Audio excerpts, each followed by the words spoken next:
Good day, lovely viewers. Welcome to H. Potter. We have an exciting story lined up for you today. What if Harry was scanned by Gringotts at age 6 and they found 100 dark Leech charms? Your engagement means the world to us. Like, comment, and subscribe to help us grow and bring you more amazing content. Without wasting any time, let's start. Chapter 1. The Potter Anomaly. Griphook hadn't expected anything unusual that Tuesday morning. The senior accounts manager at Gringotts was reviewing the quarterly statements of old family vaults, boring but necessary work that kept the wheels of goblin banking turning. Potter, Black, Malfoy, Knott, Greengrass, the names blurred together after 5 centuries of service. Until something caught his eye. "What in Ragnarok's name?" he muttered, tracing a gnarled finger across the Potter vault ledger. The numbers didn't add up. Not by a long shot. The Potter vault was hemorrhaging magic. Not galleons, those remained untouched since the deaths of James and Lily Potter nearly 5 years ago, but the ambient magical energy that all wizard vaults naturally accumulated. Old family vaults typically grew in magical potency year after year. The Potter vault should have been practically humming with excess power. Instead, it was being drained. Steadily. Purposefully. Griphook slammed his fist on the obsidian desk, sending parchment flying. "Sharptooth. Get in here." His assistant appeared instantly, as if he'd been waiting just outside the door. "Sir. The Potter accounts. Look at this drainage pattern." He shoved the ledger toward the younger goblin. "This isn't natural decay. Someone's siphoning." Sharptooth's eyes widened. "But that would require blood connection." "Precisely." Griphook's teeth gleamed in the lamplight. "The Potter heir lives, and someone is using him as a conduit." "The boy who lived?" "But wizard newspapers say he's safe, protected, newspapers." Griphook spat the word. "When has wizard press ever printed truth when lies sell better? Find Director Ragnarok. Now." Director Ragnarok's private chamber was rarely used for matters concerning human wizards. The ancient goblin leader preferred to leave such dealings to underlings.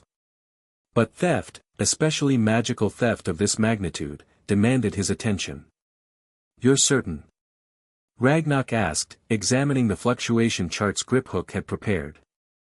"Completely. The pattern is unmistakable. Dark Leech charms, or I'll eat my axe." Griphook pointed to the cyclical dips in the charts. Multiple charms, working in sequence. Draining not just vault magic but likely the boy's personal core as well. Ragnarok's expression darkened. The Potter heir was entrusted to magical guardians. If they've allowed this, or implemented it, Sharptooth suggested quietly. Silence fell across the chamber. The implication was severe. Leech charms were classified as dark magic for good reason. They slowly drained the victim's life force along with their magic. Multiple charms could kill a grown wizard within years. On a child. "Find the boy," Ragnarok ordered. "Today. Use the vault connection to trace him. This isn't just about banking anymore, this is about the treaties." Griphook nodded grimly. The ancient treaties between wizards and goblins explicitly prohibited using bank accounts for harmful magic. If someone was leeching the Potter heir through his vault connection, they were violating the most sacred magical compact between their peoples. "And Griphook," Ragnarok added as the accounts manager turned to leave, "bring a curse-breaking team. If what you suspect is true, the boy may not survive much longer." Number 4, Privet Drive looked painfully ordinary to goblin eyes. Griphook, disguised in human glamours that made his skin crawl, stood across the street with 2 more disguised goblins, Black Fong, their best curse detector, and Iron Claw, a battle medic. "This can't be right," Black Fong muttered. "The magical signature we're tracking is barely there." "It's being suppressed," Ironclaw replied, adjusting a copper instrument that resembled a telescope. "Look at the aura readings. The boy should be a beacon at his age and heritage." Griphook scowled. The leeches are working. We need to move quickly. Getting past Muggle security was trivial. The real challenge came when they detected the magical wards surrounding the property, wards that weren't simply protective. Blood wards, Black Fong hissed, running detection spells. But corrupted. There. Ragnar's hammer, they're feeding the leeches. The protection is a disguise for the draining mechanism. Griphook felt cold fury rising. Can we break through without alerting whoever placed them? Already done, Black Fong replied with goblin pride. They expected wizard interference, not goblin counterwards. We have 20 minutes before the tampering registers. The three moved silently into the house, following the weak magical signature. No adults were home, just the heavy footsteps of what sounded like a young whale stomping upstairs.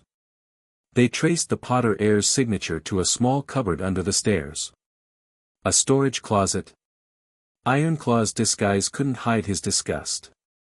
Griphook unlocked it with a flick of his fingers. Inside, curled on a thin mattress surrounded by spiders and dust, was a small boy who barely looked 4 years old, though they knew him to be 6. Harry Potter blinked up at them with confused, fearful green eyes partially hidden behind broken glasses held together with tape. "Hello?" he whispered, pressing himself against the wall. "I'm sorry if Dudley broke something again." "I didn't, Harry Potter," Griphook interrupted, dropping the human glamour to reveal his true form. "We are from Gringotts Bank. You're in danger, and we're here to help you." The boy's eyes widened impossibly further, but instead of screaming at the sight of a goblin, he simply asked, "Bank? Did my parents have money?" Griphook exchanged glances with his colleagues. The boy didn't know any of it. "Yes, child. And much more. But right now, someone is stealing your magic, and we need to take you to safety." To their surprise, Harry didn't question this. He simply nodded, as if the existence of magic, and its theft, were perfectly reasonable concepts. "Will I have to come back before Uncle Vernon gets home? He'll be angry if I'm not here to make dinner." Blackfang's detection instrument suddenly flashed red. "We need to move. Now. The draining cycle is accelerating, it's like the charms sensed our presence and are trying to consume more before we can stop them." Without further discussion, Ironclaw lifted the too-light child. "Hold tight, young Potter. Portkey travel isn't pleasant the first time." Before Harry could ask what a portkey was, Griphook activated a small gold coin, and Privet Drive vanished in a swirl of magic. Harry's first impression of Gringotts was overwhelming. After the nauseating portkey journey that felt like being yanked through a straw, he found himself in a vast marble hall filled with strange creatures, goblins, he was told, working at high desks. But he had little time to gawk.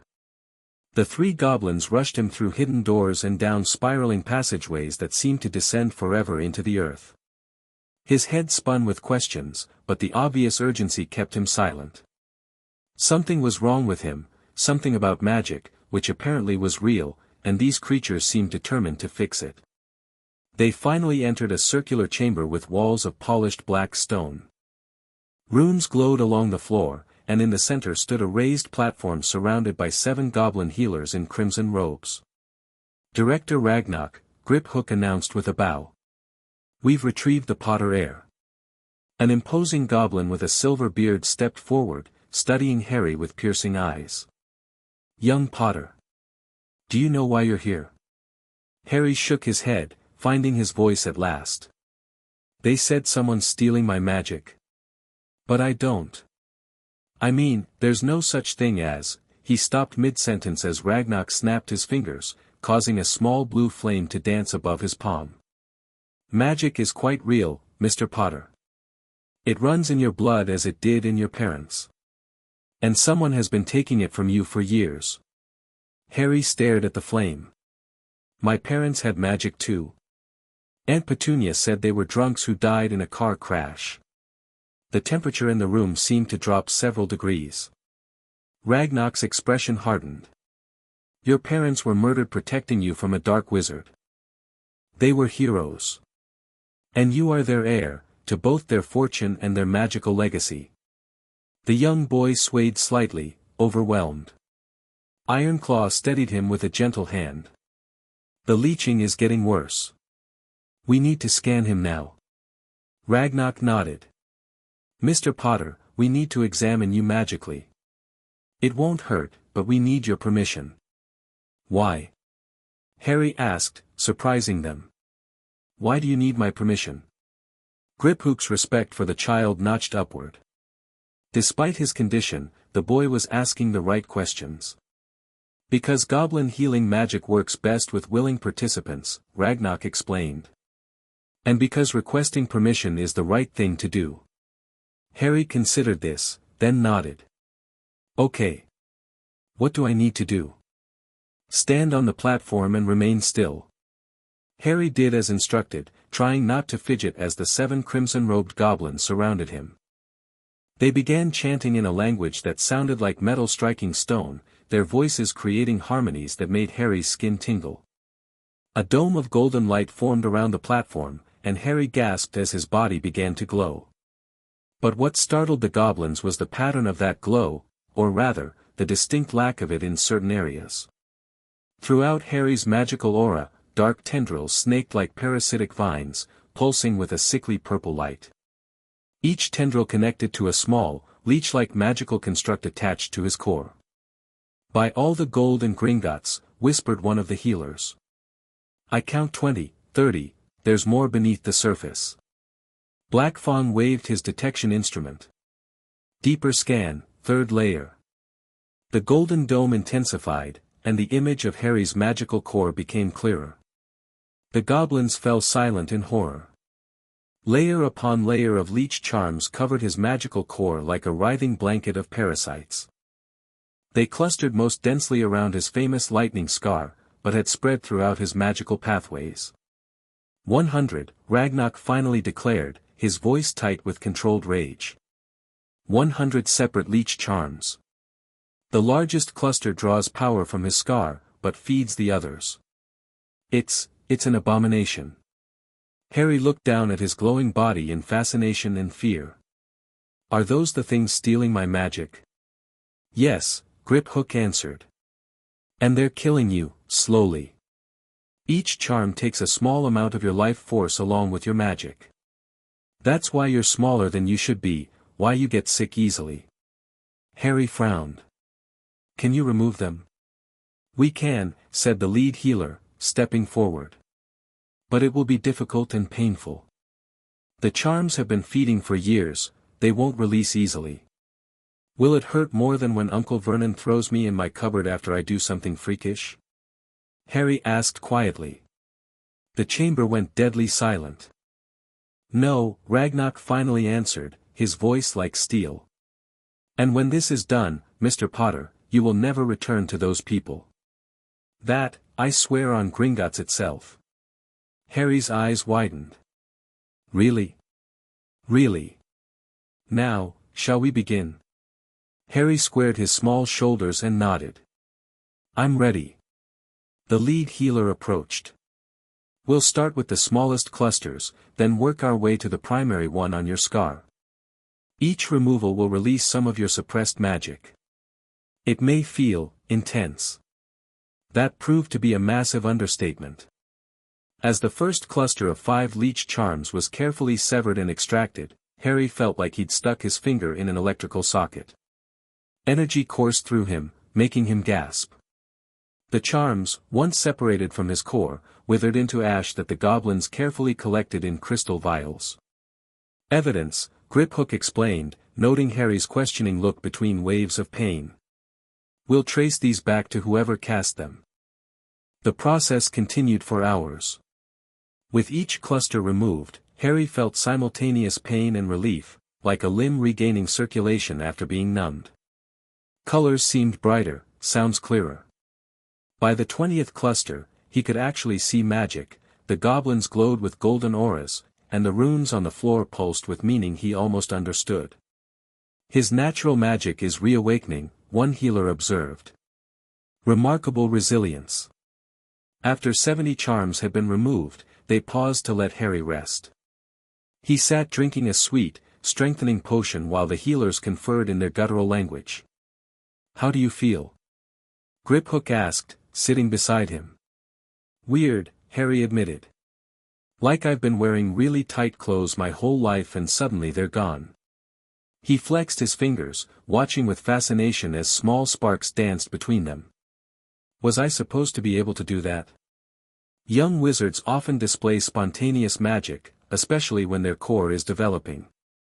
Griphook studied him. "The remaining charms are more deeply embedded, particularly the ones around your scar.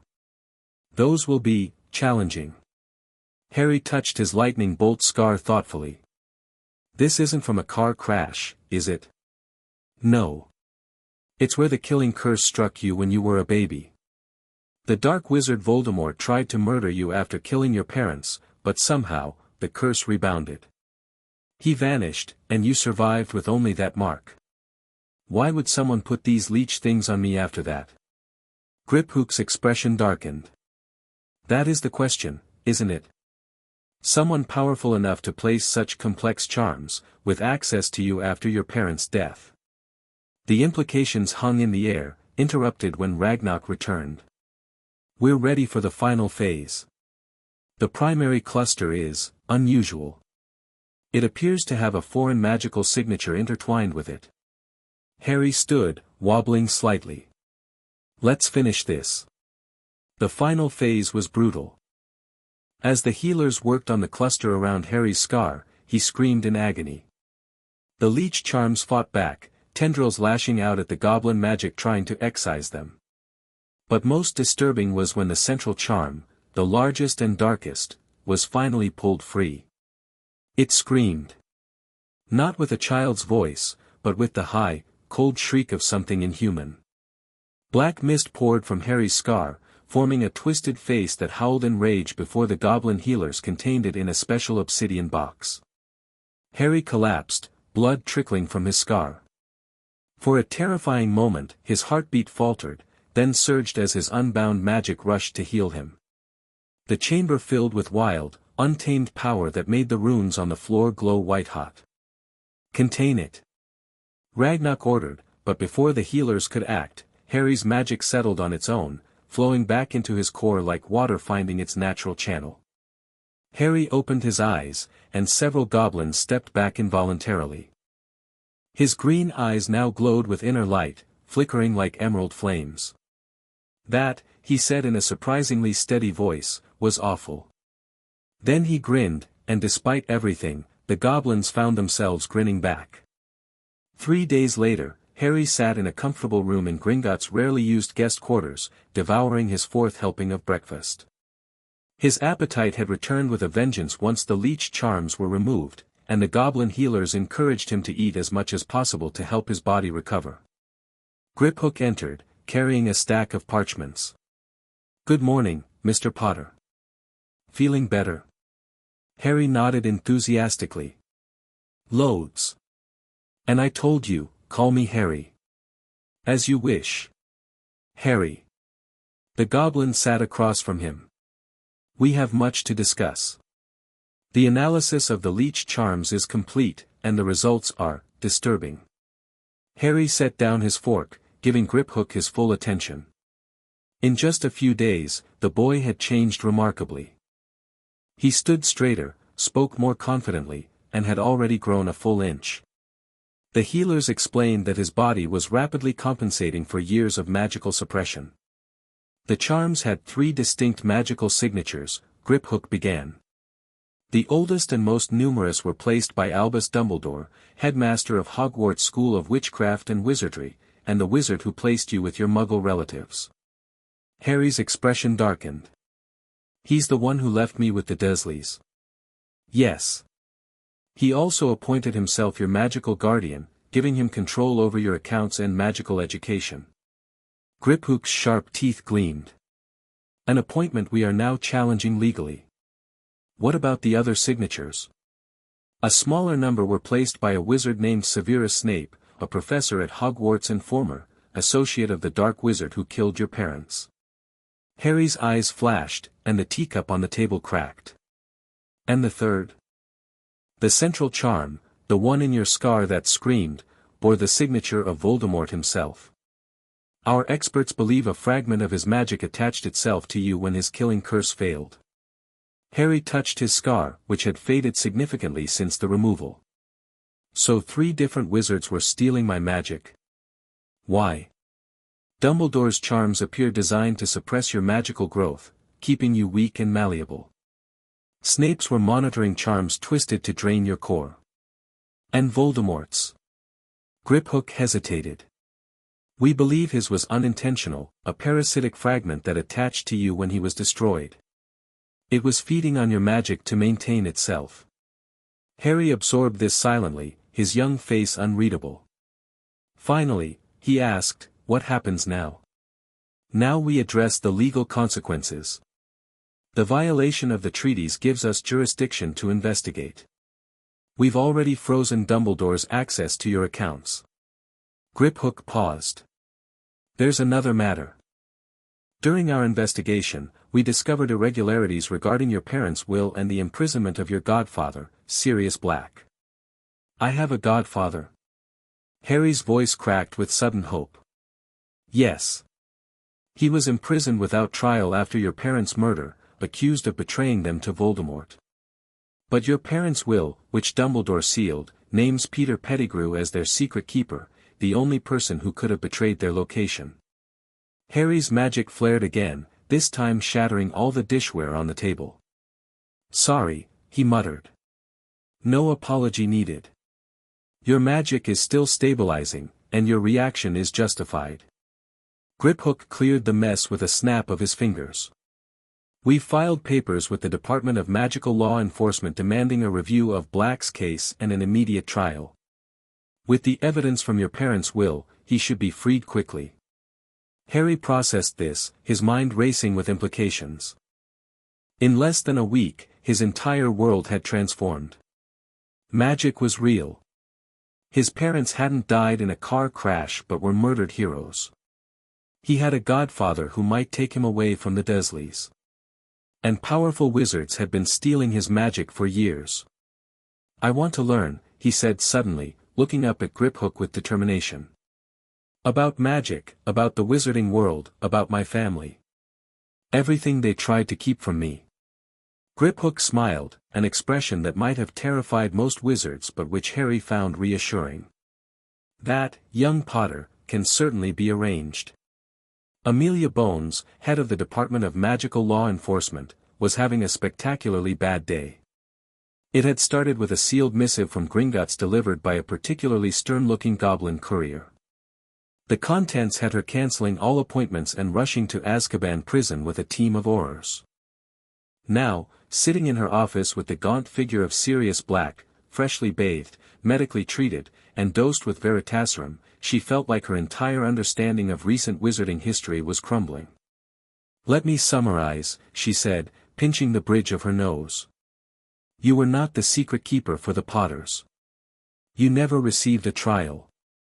Peter Pettigrew framed you for the murder of those muggles and escaped by transforming into a rat. And Albus Dumbledore, who was powerful enough to ensure you received a trial, did nothing while an innocent man rotted in Azkaban for 5 years. Black nodded, his eyes haunted but clear. That's right. And he knew I wasn't the secret keeper, he cast the charm himself with Pettigrew. Amelia sighed heavily. The evidence supports your claim. The Potters Unsealed will names Pettigrew as secret keeper, and your memories under Veritaserum confirm it. You are hereby cleared of all charges, Mr. Black. Sirius sagged in relief, but immediately straightened. Harry. I need to see Harry. He's my godson, I'm his legal guardian. About that. Amelia shuffled uncomfortably. Mr. Potter is currently under the protection of Gringotts Bank.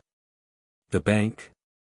Why would, because, interrupted a gravelly voice as Director Ragnarok strode into the office unannounced, your godson was found to have 100 dark leech charms draining his magic and life force.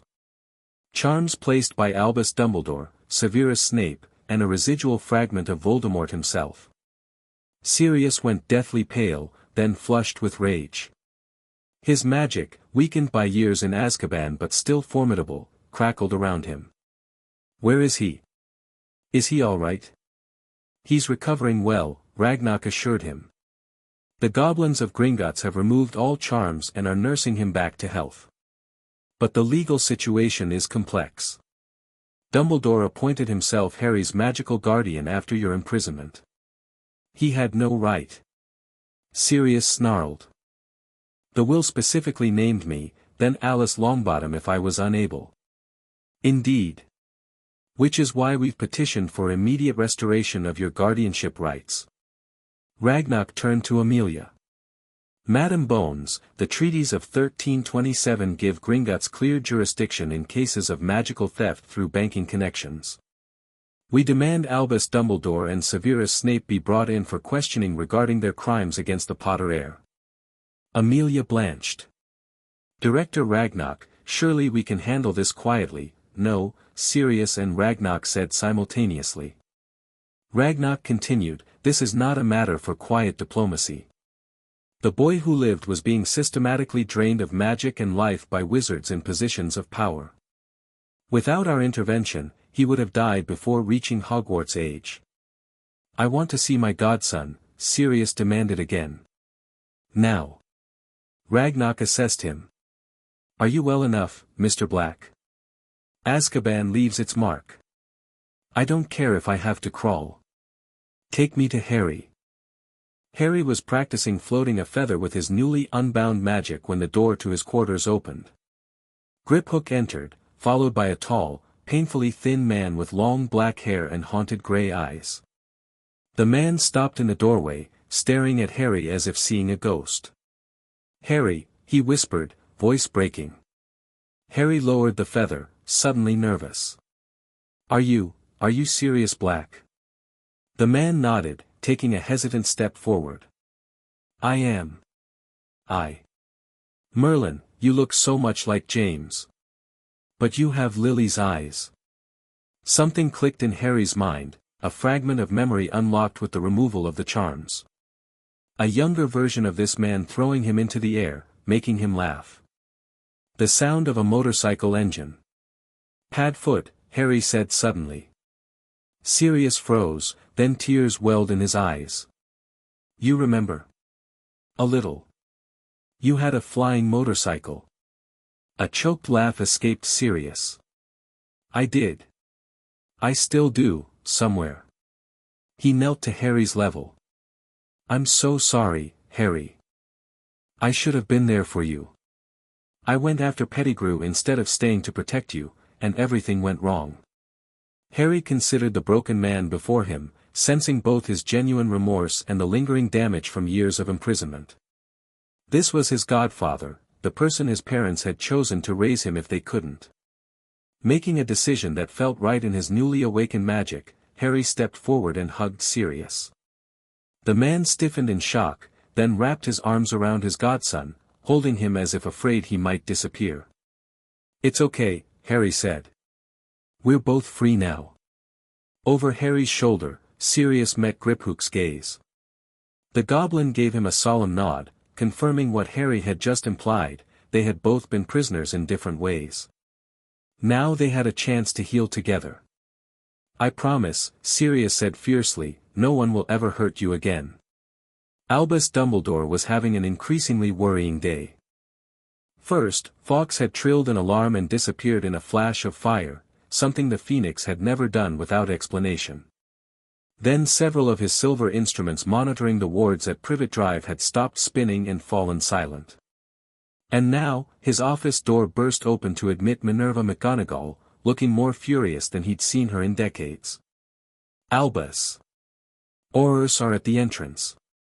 They say they have a warrant for your arrest. Dumbledore blinked in genuine confusion. My arrest? On what charges? Magical theft, violation of guardianship, illegal binding of magical cores. Albus, they're saying it involves Harry Potter.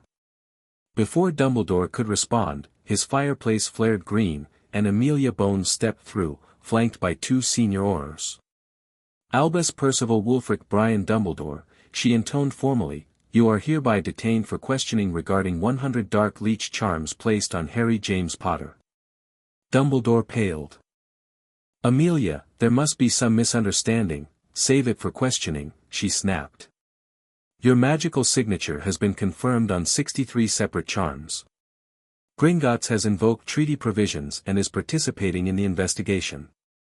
As if summoned by her words, a goblin in formal armor stepped through the fireplace, followed by another aura escorting a livid Severus Snape. This is outrageous, Snape snarled. I demand to know. Silence, the goblin ordered with such authority that even Snape fell quiet. Your magical signatures have been verified on dark artifacts illegally attached to the Potter heir. You will surrender your wands and accompany us to the ministry for formal questioning. Dumbledore's mind raced. How had they discovered the suppression charms? They were necessary. The prophecy demanded Harry face Voldemort as an equal, not as a magical powerhouse who might become the next Dark Lord himself. And the boy's connection to Voldemort's soul fragment needed containment. Amelia, he tried again, his voice taking on the grandfatherly tone that had swayed so many, there are factors at play beyond what you understand.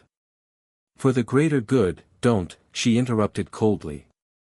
Don't you dare invoke the greater good to justify what was done to that child. Surrender your wand, Albus. Now. For a moment, tension crackled as everyone wondered if the most powerful wizard of the age would resist arrest. Then Dumbledore's shoulders slumped, and he handed his famous wand to Amelia. I acted only to protect the boy and our world, he said quietly. In time, you'll understand. Perhaps, the goblin replied. But understanding does not equal forgiveness. And the treaty penalties for magical theft are severe. As they escorted Dumbledore and Snape from the office, Minerva McGonagall sank into a chair, her Scottish brogue thickening with emotion. Albus, what have you done? The news broke the next morning with a Daily Prophet headline that would become legendary. Boy WHO lived rescued from dark magic plot. Harry Potter found with 100 leech charms, Dumbledore and Snape arrested by the evening edition. Wizarding Britain was in an uproar. The story of Harry Potter's rescue from magic-draining charms, his godfather's wrongful imprisonment, and Dumbledore's fall from grace spread like fiend fire. Public opinion swung wildly, some refused to believe Dumbledore could do wrong, while others called for the Dementor's kiss. Through it all, Harry remained safely hidden in Gringotts with Sirius, slowly adjusting to his unbound magic and learning about the world that had been kept from him. Your magic is exceptionally powerful, explained healer Silverfingers during Harry's daily checkup. Now that the suppression is gone, you'll need to learn control quickly. Harry demonstrated by levitating 5 quills simultaneously, making them dance in complex patterns. Like this? The goblin healer chuckled. Yes, precisely like that.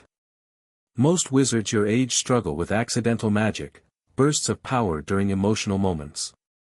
You're already channeling intent. From the corner, Sirius watched proudly. His own healing was proceeding more slowly. 5 years of Dementor exposure left deep wounds, but having Harry to focus on gave him purpose.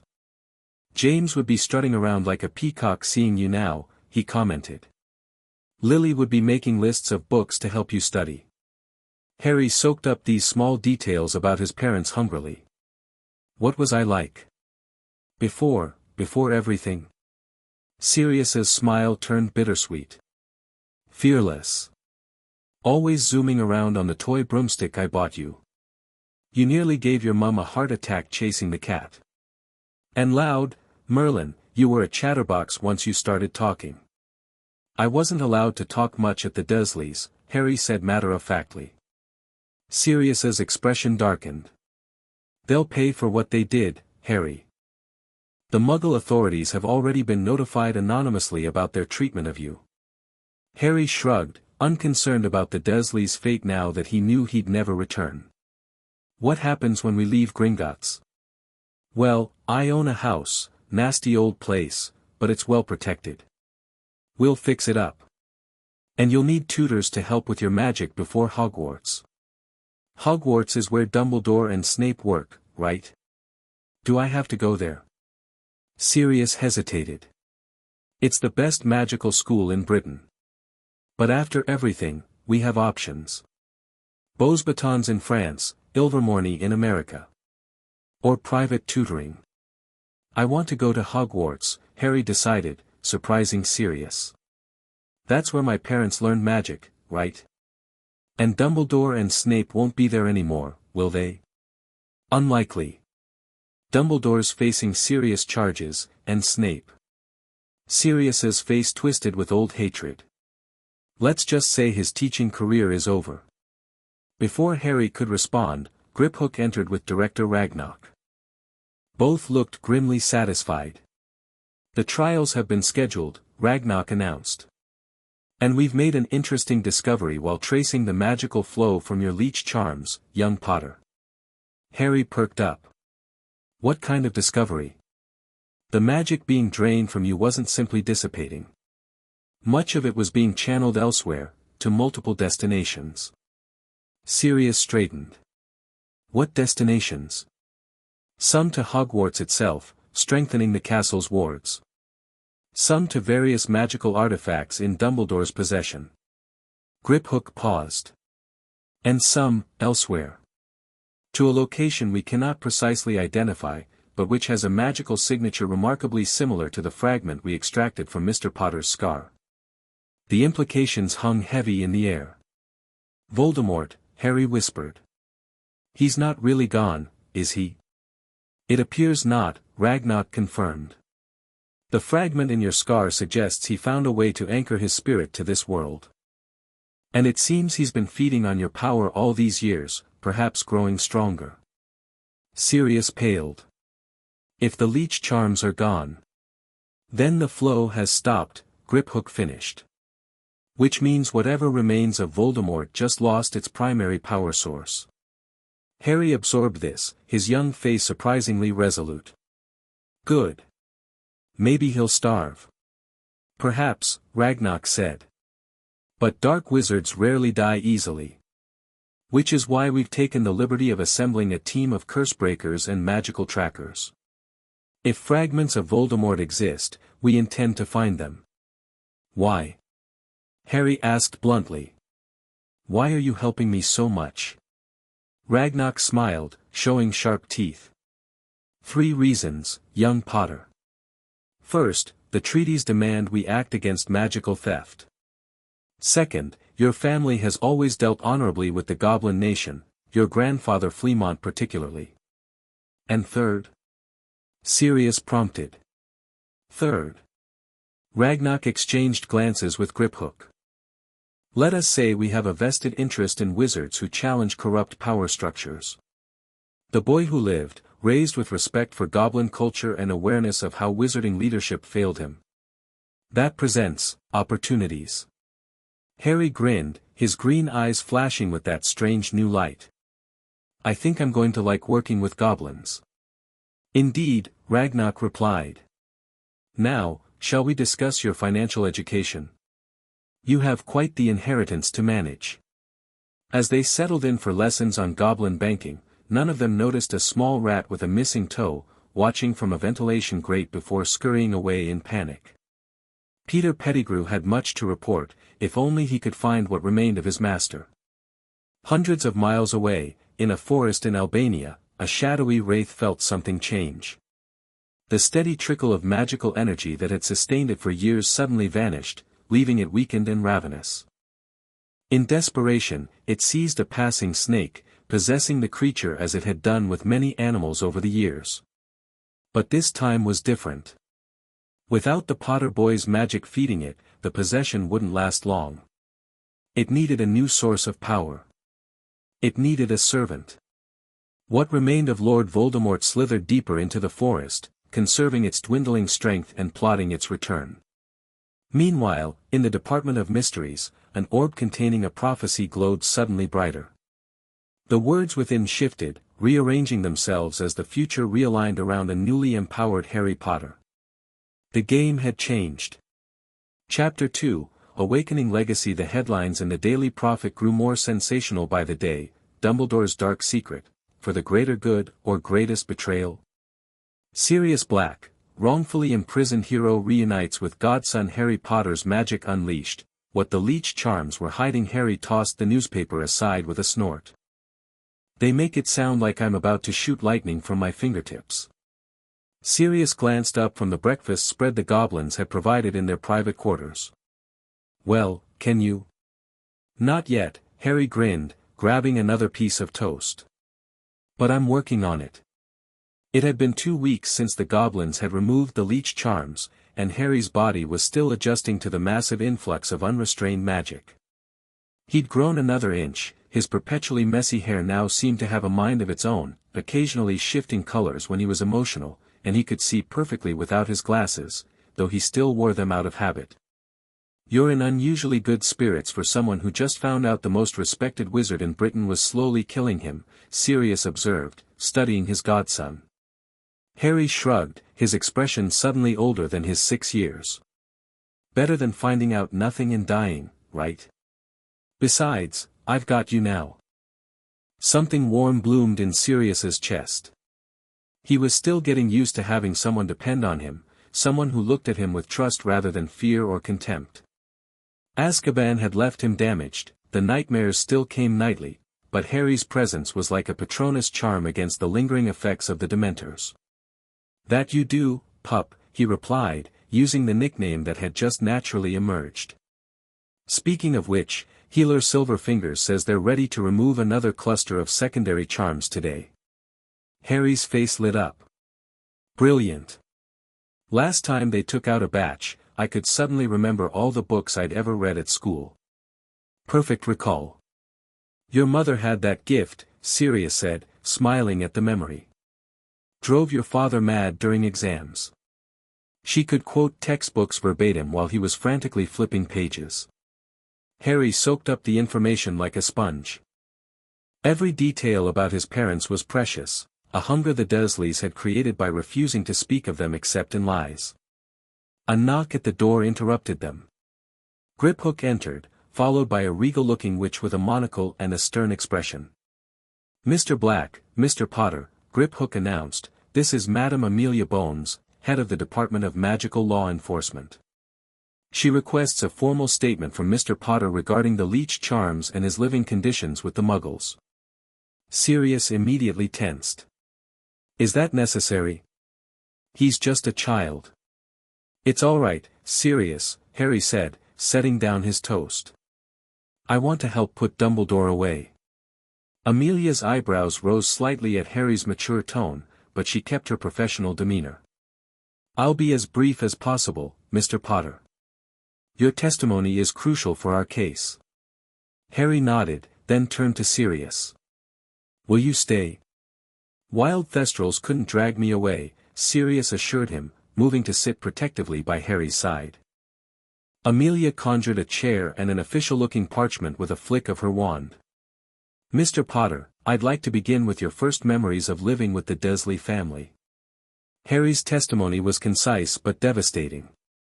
He described his cupboard, the neglect, the occasional violence from his uncle, and the constant emotional abuse. He explained how his aunt had told him his parents died in a car crash while drunk, how he was punished for accidental magic, and how he'd never received medical care or proper clothing. Amelia maintained her professional facade, but her knuckles whitened as she gripped her quill. Sirius alternated between comforting Harry and struggling to control his own rage. And you never met Albus Dumbledore until the goblins rescued you? Amelia asked. Never, Harry confirmed. But Aunt Petunia mentioned him once. She got a letter when I was left on their doorstep and said that crackpot Dumbledore expected them to raise me. A letter, Amelia repeated flatly. He left the savior of the wizarding world on a doorstep with a letter. In November, Sirius added through clenched teeth. Overnight. Amelia's monocle nearly popped out. Were there any other wizards or witches who checked on you over the years, Mr. Potter? Harry shook his head. I didn't even know magic existed until the goblins told me. But... He hesitated. Sometimes weird things happened. Like when I was running from Dudley, my cousin, and suddenly found myself on the school roof. Or when Aunt Petunia cut my hair really short and it all grew back overnight. Accidental magic, Amelia explained. Normal for magical children, especially in stressful situations. There should have been ministry records of such incidents. She made another note. Which raises the question of why no one investigated. Grip Hook, who had been silently observing, spoke up. We believe the Leech charms may have had a dampening effect on the ministry's underage magic detectors. Additionally, there appear to have been mail redirection wards preventing Mr. Potter from receiving any wizarding correspondence. Amelia finished her notes with a sharp flick of her quill. Thank you, Mr. Potter. Your testimony will be sealed to protect your privacy, but it will be crucial evidence in Dumbledore's trial. She turned to Sirius.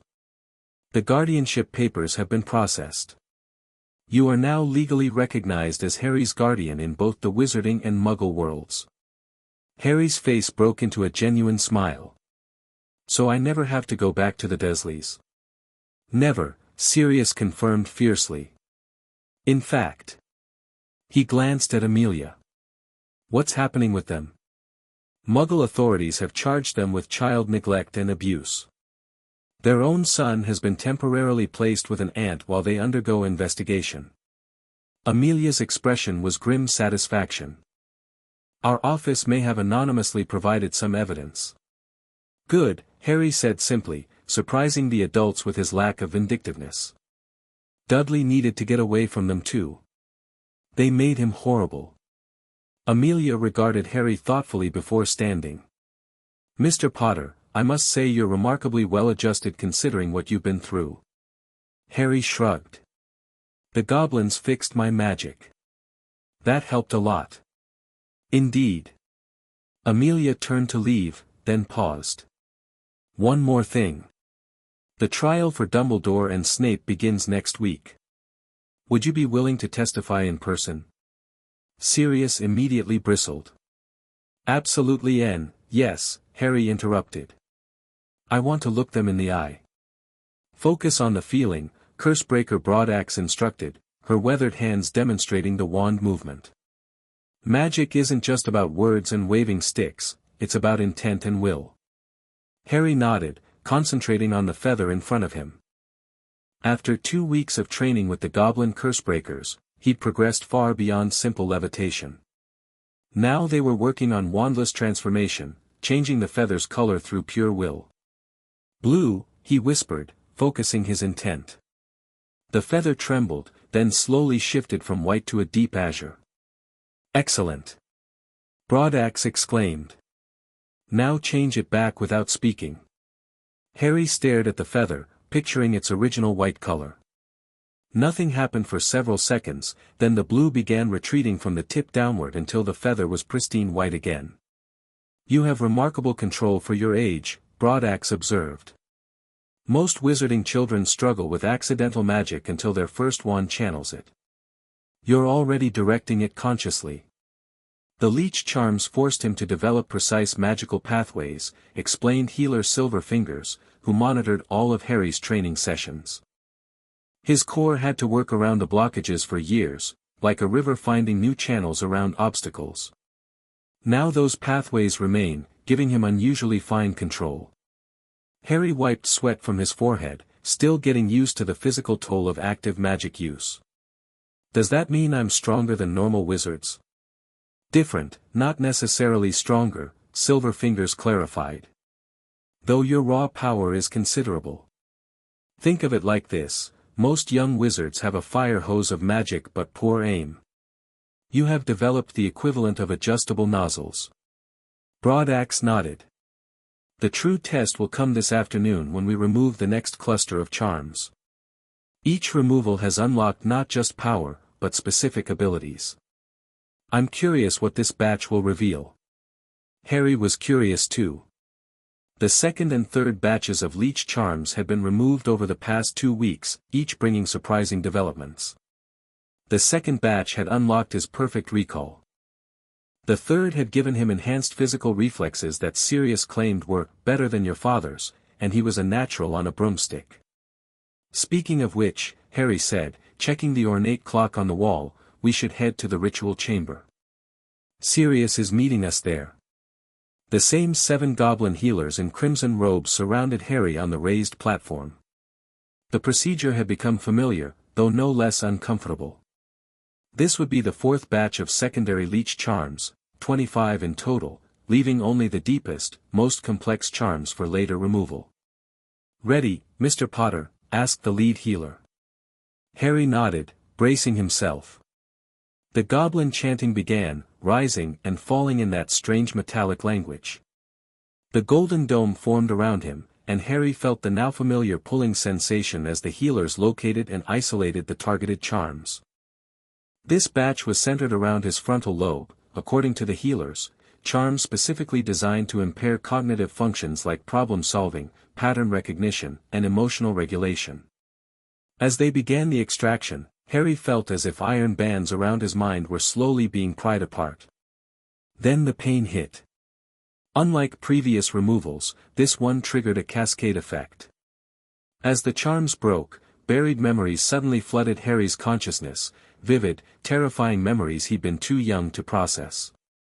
A woman with red hair screaming. Green light. A high, cold laugh. "Mother," Harry gasped, his body convulsing on the platform. The golden dome flared dangerously as his magic reacted to the trauma. "Stabilize him," ordered the lead healer. The charms were linked to memory suppression. Through the haze of pain and memory, Harry heard the door burst open and Sirius's panicked voice. "What's happening to him?" "Memory cascade," someone explained. The charms were hiding, but Harry couldn't focus on their words anymore. He was lost in the past, witnessing his parents' final moments with perfect clarity. His father, wandless, yelling for Lily to take Harry and run. Voldemort's casual murder of James with a flick of his wand. His mother's desperate plea, "Not Harry. Please, have mercy, take me instead." Her body falling, her love wrapping around him like a shield. And finally, red eyes staring into his, a wand pointing at his forehead, and green light that somehow rebounded. "Harry." Sirius's voice cut through the memories, desperate and afraid. "Come back to us, pup." Harry gasped, returning to the present. The golden dome had turned a volatile crimson, responding to his emotional turmoil. The goblin healers looked alarmed, maintaining their chanting with increased urgency. "I saw them," Harry choked out, finding Sirius's worried face. "My parents. How they died." Understanding dawned in Sirius's eyes. The memory charms broke. The lead healer nodded grimly, never breaking rhythm. Dumbledore placed memory blocks along with the leech charms. As we remove one, the others weaken. Harry focused on his breathing, trying to process the trauma of witnessing his parents' murders without letting his magic lash out further. The dome gradually shifted back from angry red to golden yellow. "I need to complete the removal," the lead healer told Sirius. "But perhaps you should join him on the platform. Your presence seems to stabilize him." Without hesitation, Sirius stepped through the dome to kneel beside Harry, taking his hand. "I'm right here, pup. Whatever you're seeing, you don't have to face it alone anymore." With Sirius anchoring him, Harry weathered the remaining extraction. As the last of this cluster of leech charms dissolved into ash, something extraordinary happened. The world around Harry suddenly seemed to slow down, patterns emerging everywhere he looked. He could track the complex weave of the goblin magic sustaining the dome, could predict exactly how each healer would move before they did.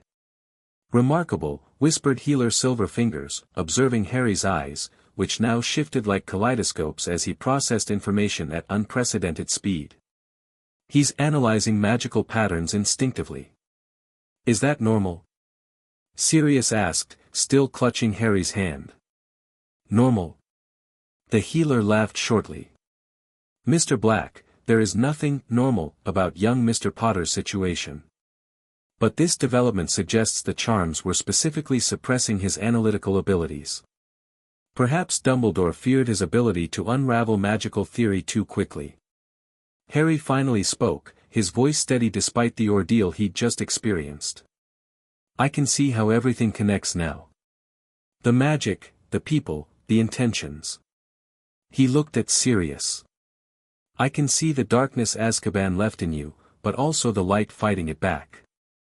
Sirius stared, unsettled and amazed. You can see magic now?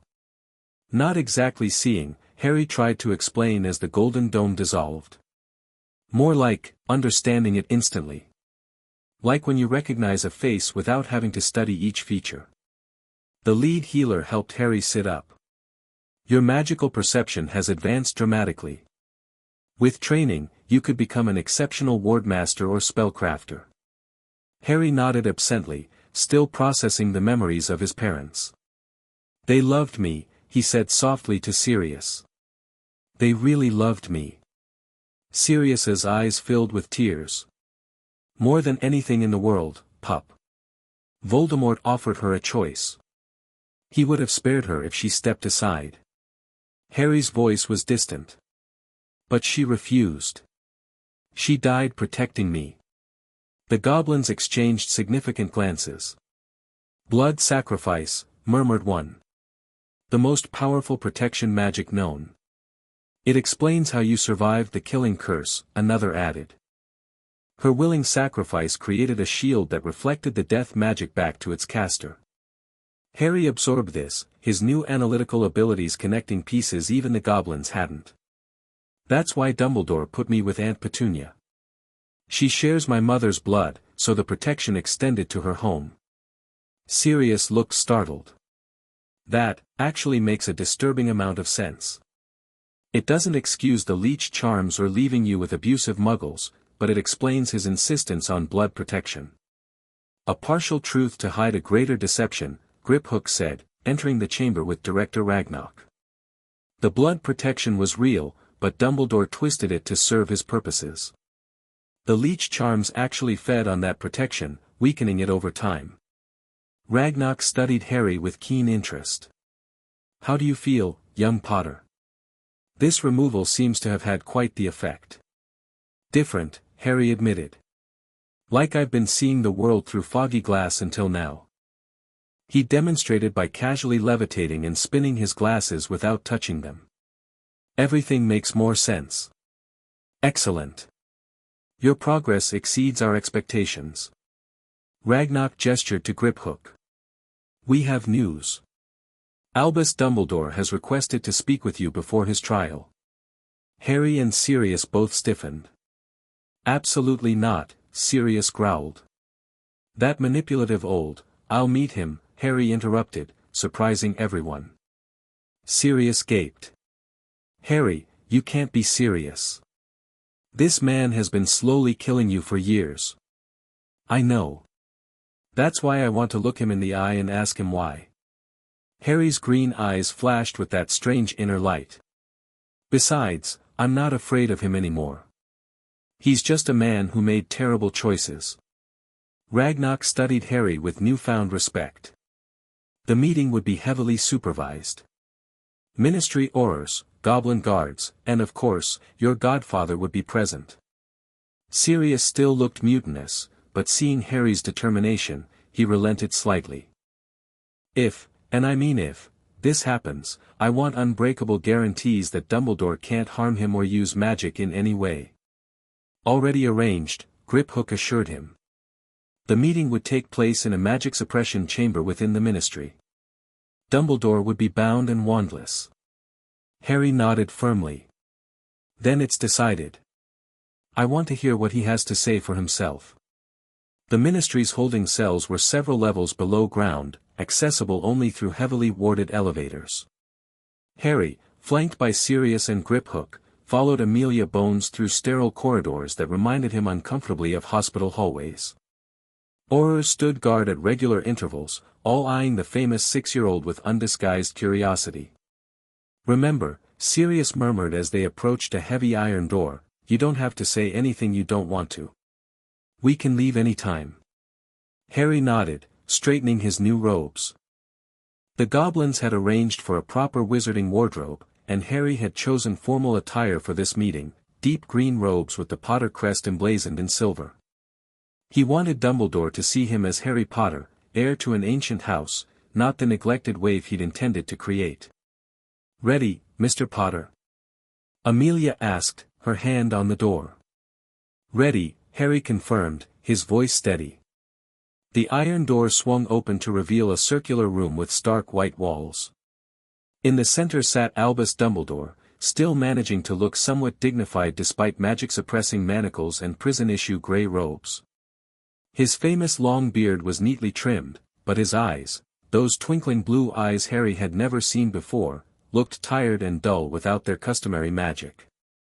Several aurors stood at attention around the room's perimeter. A goblin wardmaster monitored runes carved into the floor that glowed softly, indicating the magic suppression was active. "Harry, my boy," Dumbledore said softly as they entered. "You look well."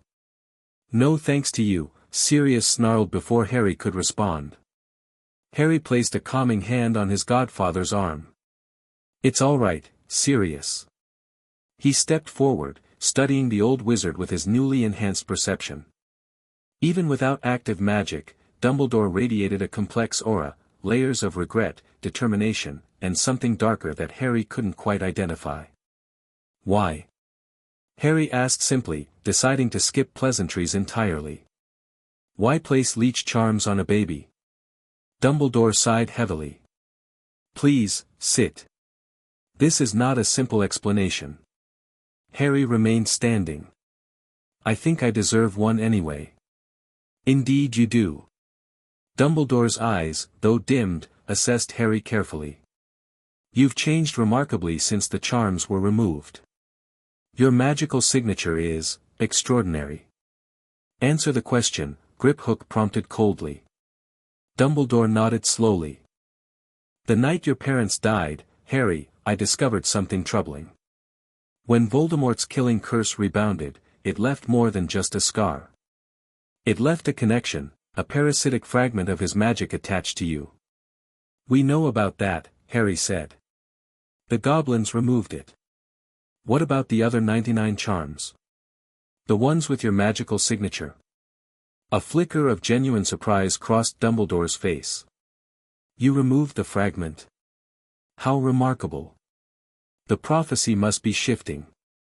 He seemed to catch himself, refocusing. "The additional charms were necessary, Harry. Your magical core was destabilized by the trauma and the foreign magic. Left unchecked, it would have grown chaotically, potentially harming you and others." Sirius made a disgusted noise. "So you decided to drain him nearly to death instead?" "Not drain, regulate," Dumbledore corrected. "The Leech charms were meant to gradually release as Harry aged, allowing his core to develop naturally rather than explosively." "Liar," Harry said quietly, his enhanced perception catching the subtle shifts in Dumbledore's expression. "That's not the whole truth." Dumbledore's eyebrows rose slightly. "You've developed quite the perceptive ability." "Another thing your charms were suppressing," Harry noted. "Try again." "The real reason." A tense silence fell. Finally, Dumbledore sighed. "Very well. There is a prophecy, Harry. Made shortly before your birth. It speaks of a child born as the 7th month dies, marked by the Dark Lord as his equal, with the power to vanquish him." "A prophecy," Sirius repeated flatly. "You nearly killed my godson over a prophecy?" "Not just any prophecy. A true prophecy, witnessed and recorded in the Department of Mysteries." Dumbledore leaned forward, his manacles clinking. "It specified that neither can live while the other survives." Harry processed this, his enhanced mind immediately grasping the implications. "You thought making me weak would somehow help me defeat Voldemort?" "Not weak, humble," Dumbledore corrected. "The prophecy states he would mark you as his equal. I feared what that equality might mean if your powers grew unchecked. Tom Riddle was once a brilliant student with extraordinary magical potential. He became Voldemort. I couldn't risk you following the same path. So you decided to play God," Sirius spat. "To cripple an innocent child based on your interpretation of a prophecy. I did what I thought necessary for the greater good, Dumbledore insisted. Voldemort is not truly gone. The fragment in Harry's scar proved that. He will return, and when he does, Harry must be ready to face him, not as a potential Dark Lord himself, but as a champion of light. Harry studied the old wizard, seeing the genuine belief behind his words. You really think you were helping me? I still do, Harry. Dumbledore's eyes regained a hint of their former intensity. The Leech charms were extreme, yes. Perhaps I miscalculated their cumulative effect. But the intent was to protect both you and our world. By keeping me ignorant? By leaving me with abusive relatives? Harry's voice remained calm, but the air around him crackled slightly with reactive magic. By making sure I was malnourished and beaten down. For the first time, Dumbledore looked truly regretful. The Dursleys' treatment of you was unexpected. I left clear instructions. In a letter, Harry interrupted. You never checked on me. Not once. I had monitoring charms, which showed you I was being kept in a cupboard, starved, and neglected, Harry finished. Don't lie. You knew exactly what was happening. Dumbledore fell silent, unable to refute this. You wanted me desperate, Harry continued, the pieces falling into place with his enhanced perception. Desperate enough to see Hogwarts as a salvation. Grateful enough to trust you without question. Weak enough to be molded into whatever weapon you needed against Voldemort. The old wizard's silence was confirmation enough. And Snape? Harry asked. Why did he place Leech charms on me? At this, Dumbledore hesitated. Severus had complex feelings regarding your family. He loved your mother but hated your father. When I asked for his help monitoring the charms, he may have taken liberties. Sirius lunged forward, barely restrained by Amelia. You let that greasy, vindictive bat take revenge on a baby because of a schoolboy grudge? I was unaware of the extent. More lies, Harry said quietly. You knew. You just didn't care as long as it served your plan. Dumbledore regarded Harry with newfound wariness. You've become remarkably perceptive, Harry. No thanks to you. Harry stepped closer to the bound wizard. Here's what I think happened. You heard a prophecy about a child who could defeat Voldemort. You decided that child should develop under your control. When my parents died, it gave you the perfect opportunity to shape my entire life, to create a weapon rather than raise a wizard. A harsh interpretation, Dumbledore murmured. But accurate. Harry's eyes flashed. What you didn't count on was the goblins discovering your scheme. Or Sirius being freed to take his rightful place as my guardian. Your carefully constructed plan has fallen apart, Professor Dumbledore. And now you'll face justice for it. Dumbledore leaned back, studying Harry with what almost looked like pride. You truly would have been extraordinary at Hogwarts. I still will be, Harry replied confidently. Just not as your puppet. As Harry turned to leave, Dumbledore called after him, Harry. There are things you need to know, about Voldemort, about the prophecy, about your connection. I'll learn them myself, Harry replied without turning back. From people I can trust. As the door closed behind them, Sirius wrapped an arm around Harry's shoulders. You were amazing in there, pup. James and Lily would be bursting with pride. Harry smiled, but his mind was racing with everything he'd learned and the implications of the prophecy. He still believes he was right, Sirius. Even now, he thinks the ends justified the means. Fanatics often do, Griphook observed. But his beliefs no longer matter. His actions will be judged by the Wisengamot, and by goblin law as well. He's afraid of me, Harry realized suddenly. Not of what I am now, but of what I might become without his control. Sirius squeezed his shoulder. Good. Let him be afraid. You'll become something much greater than his limited imagination could conceive. The trial of Albus Dumbledore and Severus Snape dominated the Daily Prophet for days. Harry attended only briefly to give testimony, a circus of reporters and spectators clamoring for glimpses of the boy who lived as he entered the ministry. Inside the courtroom, Harry maintained remarkable composure as he described the effects of the Leech charms. He spoke clearly about the memories he'd recovered, the abilities that had been suppressed, and the physical toll of the magical drainage. When asked if he hated the defendants, Harry's response made headlines: "I don't hate them. I pity them." Professor Dumbledore convinced himself that sacrificing one child was acceptable for what he perceived as the greater good. Professor Snape allowed his hatred of my father to outweigh his claimed love for my mother. They've both lost their way, and now they're losing their freedom. That seems like justice to me. The verdicts came swiftly. Snape was sentenced to 15 years in Azkaban for illegal use of dark magic on a minor. Dumbledore faced more complex charges, with the Wizengamot torn between those who still revered him and those outraged by his actions. In the end, he was sentenced to 20 years in a special ministry holding facility, not Azkaban, in deference to his age and previous service, but still a prison that would prevent him from continuing his machinations. Most dramatically, the Goblin Nation invoked ancient treaty provisions to add their own punishment. Dumbledore's magic would be bound for the duration of his sentence, restricted to the most basic spells necessary for daily function. The wizard who had once been considered the most powerful of his age would live as barely more than a squib. "Focus on what you want to happen," instructed Bill Weasley, the youngest cursebreaker ever certified by Gringotts. "Magic responds to intent more than words or movements." Harry nodded, concentrating on the complex rune array chalked on the floor of their practice chamber. Since the trial's conclusion 3 weeks ago, he'd progressed to studying more formal magical disciplines under specialized tutors hired by Sirius and the goblins. Bill Weasley, barely out of Hogwarts himself but already showing remarkable talent with ancient magic, had been brought in to help Harry understand the theoretical foundations of spellcrafting and warding. "The runes are just focusing tools," Bill explained, his earring swinging as he gestured enthusiastically. "The real power comes from the wizard channeling magic through them." Harry traced the air above the runes, feeling how his magic interacted with the patterns. Since the 4th batch of Leech charms had been removed, his analytical abilities had developed exponentially.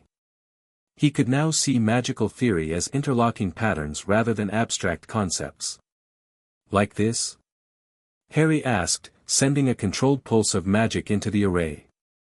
The chalk lines glowed blue, then shifted configuration slightly. Bill's eyes widened. "Bloody hell, sorry, that's incredible. You just optimized the configuration instinctively." Harry examined the revised pattern. The original design had redundant energy pathways. "This is more efficient." "Merlin saggy pants, you're going to put me out of a job," Bill laughed, crouching to study the modified runes. "It took me 3 years to learn how to spot inefficiencies like that." From his observation chair, Sirius beamed with pride. Watching Harry blossom under proper tutelage was healing his own Azkaban-damaged soul. The boy absorbed knowledge with extraordinary speed, yet remained surprisingly grounded, a trait Sirius attributed to the Dursleys' inadvertent contribution to his character development. "Don't worry, you're still teaching me loads," Harry assured Bill. "I can see patterns, but I don't know what most of them mean yet." Bill ruffled Harry's perpetually messy hair. "You're a natural runemaster, Harry. Probably good at arithmancy too, with that analytical mind." A knock at the door interrupted their session. Griphook entered, followed by a tall, dark-skinned man in the formal robes of an unspeakable. "Mr. Potter," Griphook announced, "this is Unspeakable Croaker from the Department of Mysteries. He has information regarding the prophecy Dumbledore mentioned." Harry straightened, instantly alert. Bill discreetly moved aside, recognizing the seriousness of the interruption. Croaker bowed slightly. "Herr Potter. What I'm about to share is classified information, releasable to you only because you are named in the prophecy."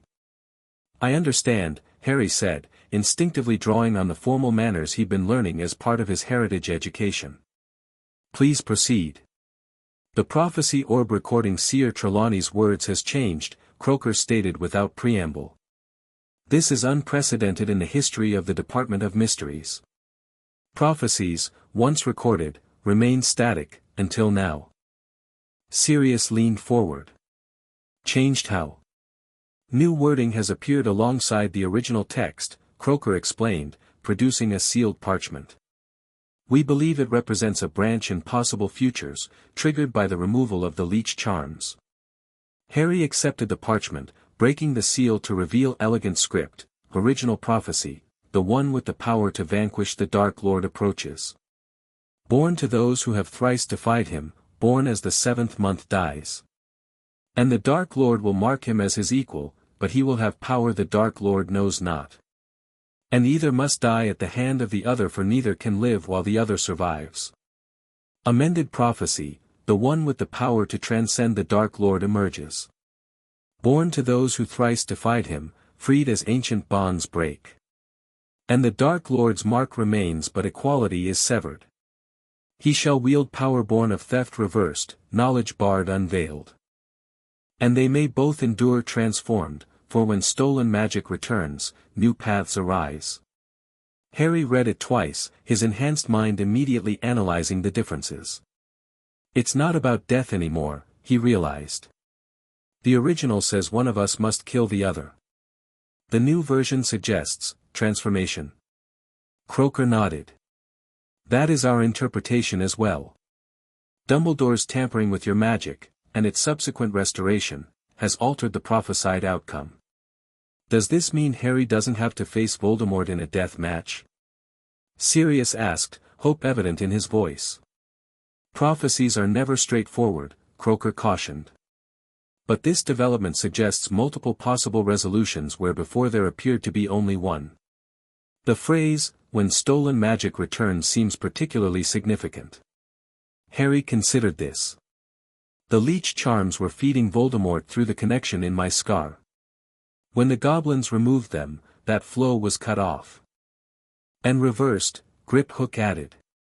Our analysis shows the extraction process not only stopped the drain but caused a magical backlash. Whatever remains of Voldemort likely lost both his power source and suffered additional damage. Croaker's expression remained neutral, but his voice betrayed interest. Fascinating. This could explain the prophecy's shift. The magical balance between you and Voldemort has fundamentally changed. So what happens now? Harry asked. Now, young Potter, you continue your education and recovery. Croaker gestured to the rune array. Your developing abilities may well be the power born of theft reversed mentioned in the amended prophecy. After Croaker departed, Sirius turned to Harry with concern. How do you feel about all this, pup? It's a lot to put on a 6-year-old's shoulders. Harry considered the question seriously. Better than before. The first prophecy only gave me one option, kill or be killed. This one feels more open. Indeed, Griphook agreed. And it aligns with our plans for your continued healing. The deepest Leech charms remain to be removed, each likely concealing additional suppressed abilities. Harry nodded, then turned back to Bill with renewed determination. Can we continue? I want to understand how these protection wards work. Bill grinned, impressed by the child's resilience. Absolutely. Let's see if you can optimize this next array too. The 5th batch of Leech charms was scheduled for removal the following week. These were embedded deeper, entwined with Harry's magical channels in ways that required careful extraction. As before, the ritual took place in the circular chamber with the 7 goblin healers in crimson robes. These charms are clustered around your connection to magical creatures, explained healer Silver Fingers during the preparation. We believe they were specifically designed to restrict certain inherited abilities. Harry, now familiar with the procedure, settled onto the platform with determination. Inherited abilities? Like what? Unknown until we remove them, the healer replied. But given your family history, possibly metamorphmagus traits or natural animal affinities. Sirius, who insisted on being present for all extractions now, raised an eyebrow. The Potters didn't have metamorphs in their line. But the Blacks did, Silverfingers noted. And through your grandmother Doria Black, Mr. Potter carries that potential. The ritual began as before, with the golden dome forming around Harry and the goblin chanting rising in volume. But as the healers located this cluster of charms, something unexpected happened. The charms began to pulse with warning magic, as if they'd been set with a defensive trap. "Stop," called the lead healer suddenly. "These charms have been booby-trapped." Too late. As they attempted to disengage, the charms triggered, sending a backlash of dark magic through Harry's system. He screamed as pain lanced through him, worse than all previous extractions combined. "Containment wards!" Silverfingers shouted as the golden dome began to crack under the pressure of wild magic. Sirius lunged toward the platform, only to be restrained by Griphook. "Let me go. He needs me." "You'll die if you breach the dome now," Griphook warned. "The dark magic must be contained first." Inside the failing containment, Harry writhed in agony as the triggered charms released their stored malice. Unlike the previous batches, these fought back viciously, as if programmed to cause maximum damage if tampered with. Through the haze of pain, Harry heard the lead healer shouting, "The charms are attacking his creature inheritance channels. If they rupture those pathways, he could lose the abilities permanently." Something primal awakened in Harry, a survival instinct beyond conscious thought. As the dark magic threatened to overwhelm him, his core responded with raw, untamed power. His eyes flew open, now glowing with emerald fire, and he reached out with both hands, physically grasping at the magic surrounding him. "Impossible," gasped one of the healers. "He's manipulating the ritual energies directly." The cracking golden dome suddenly stabilized, its color shifting to emerald green as Harry instinctively took control of the containment. Within this new barrier, he began to separate the dark tendrils of the Leech charms from his own magic, not passively allowing the healers to work, but actively participating in the extraction. "Help me," he gasped to the stunned goblins. "Show me how to remove them safely." The lead healer recovered first, adapting the chanting to complement Harry's efforts rather than direct them. The other healers followed suit, creating a harmonic resonance that strengthened Harry's impromptu technique. For nearly an hour, they worked in synchrony, Harry instinctively pulling apart the dark magic while the healers stabilized and contained the extracted charms. Sweat poured down his face, his small body trembling with exhaustion, but his determination never wavered. Finally, the last charm from this batch was extracted, withering into black ash within a containment crystal. The emerald dome faded, and Harry collapsed onto the platform, utterly spent. Sirius rushed forward, gathering his godson into his arms. "Harry! Speak to me, pup. Did it work?" Harry mumbled, struggling to keep his eyes open. Healer Silverfingers ran diagnostic spells, his expression shifting from concern to amazement. "The creature inheritance channels are intact. In fact, they're more than intact, they're fully activated." As if in response, Harry's hair suddenly shifted color, cycling through black to red to bright blue before settling back to its natural state. His eyes, already changing from his mother's green to a more luminescent shade since the Leech charm's removal, briefly took on a cat-like vertical pupil before returning to normal. Metamorphmagus abilities and possibly more, Silverfingers confirmed. But that's secondary to what we just witnessed. "Mr. Potter, you just performed directed magical manipulation that should be impossible for your age, or any age without decades of specialized training." "It just made sense," Harry whispered before losing consciousness in Sirius's arms. Harry slept for 3 days after the 5th extraction, his body and magic recovering from the enormous strain. When he finally awoke, Sirius was dozing in a chair beside his bed, looking nearly as exhausted as Harry felt. "Sirius?" Harry croaked, his throat dry. His godfather jolted awake instantly. "Harry! Thank Merlin." He grabbed a glass of water from the bedside table, helping Harry drink. "How do you feel?" "Like I got run over by the night bus," Harry groaned. "Did I really turn my hair blue?" Sirius grinned with relief at Harry's coherence. You did. Gave us all a proper scare before that, though. The healers said you shouldn't have been able to manipulate ritual magic that way. Harry frowned, trying to remember. It was like seeing puzzle pieces that needed to be rearranged. I just helped them fit together. You just helped, Sirius repeated with a disbelieving laugh. Pup, you did something that master ritualists train decades to achieve, and you did it instinctively under extreme duress.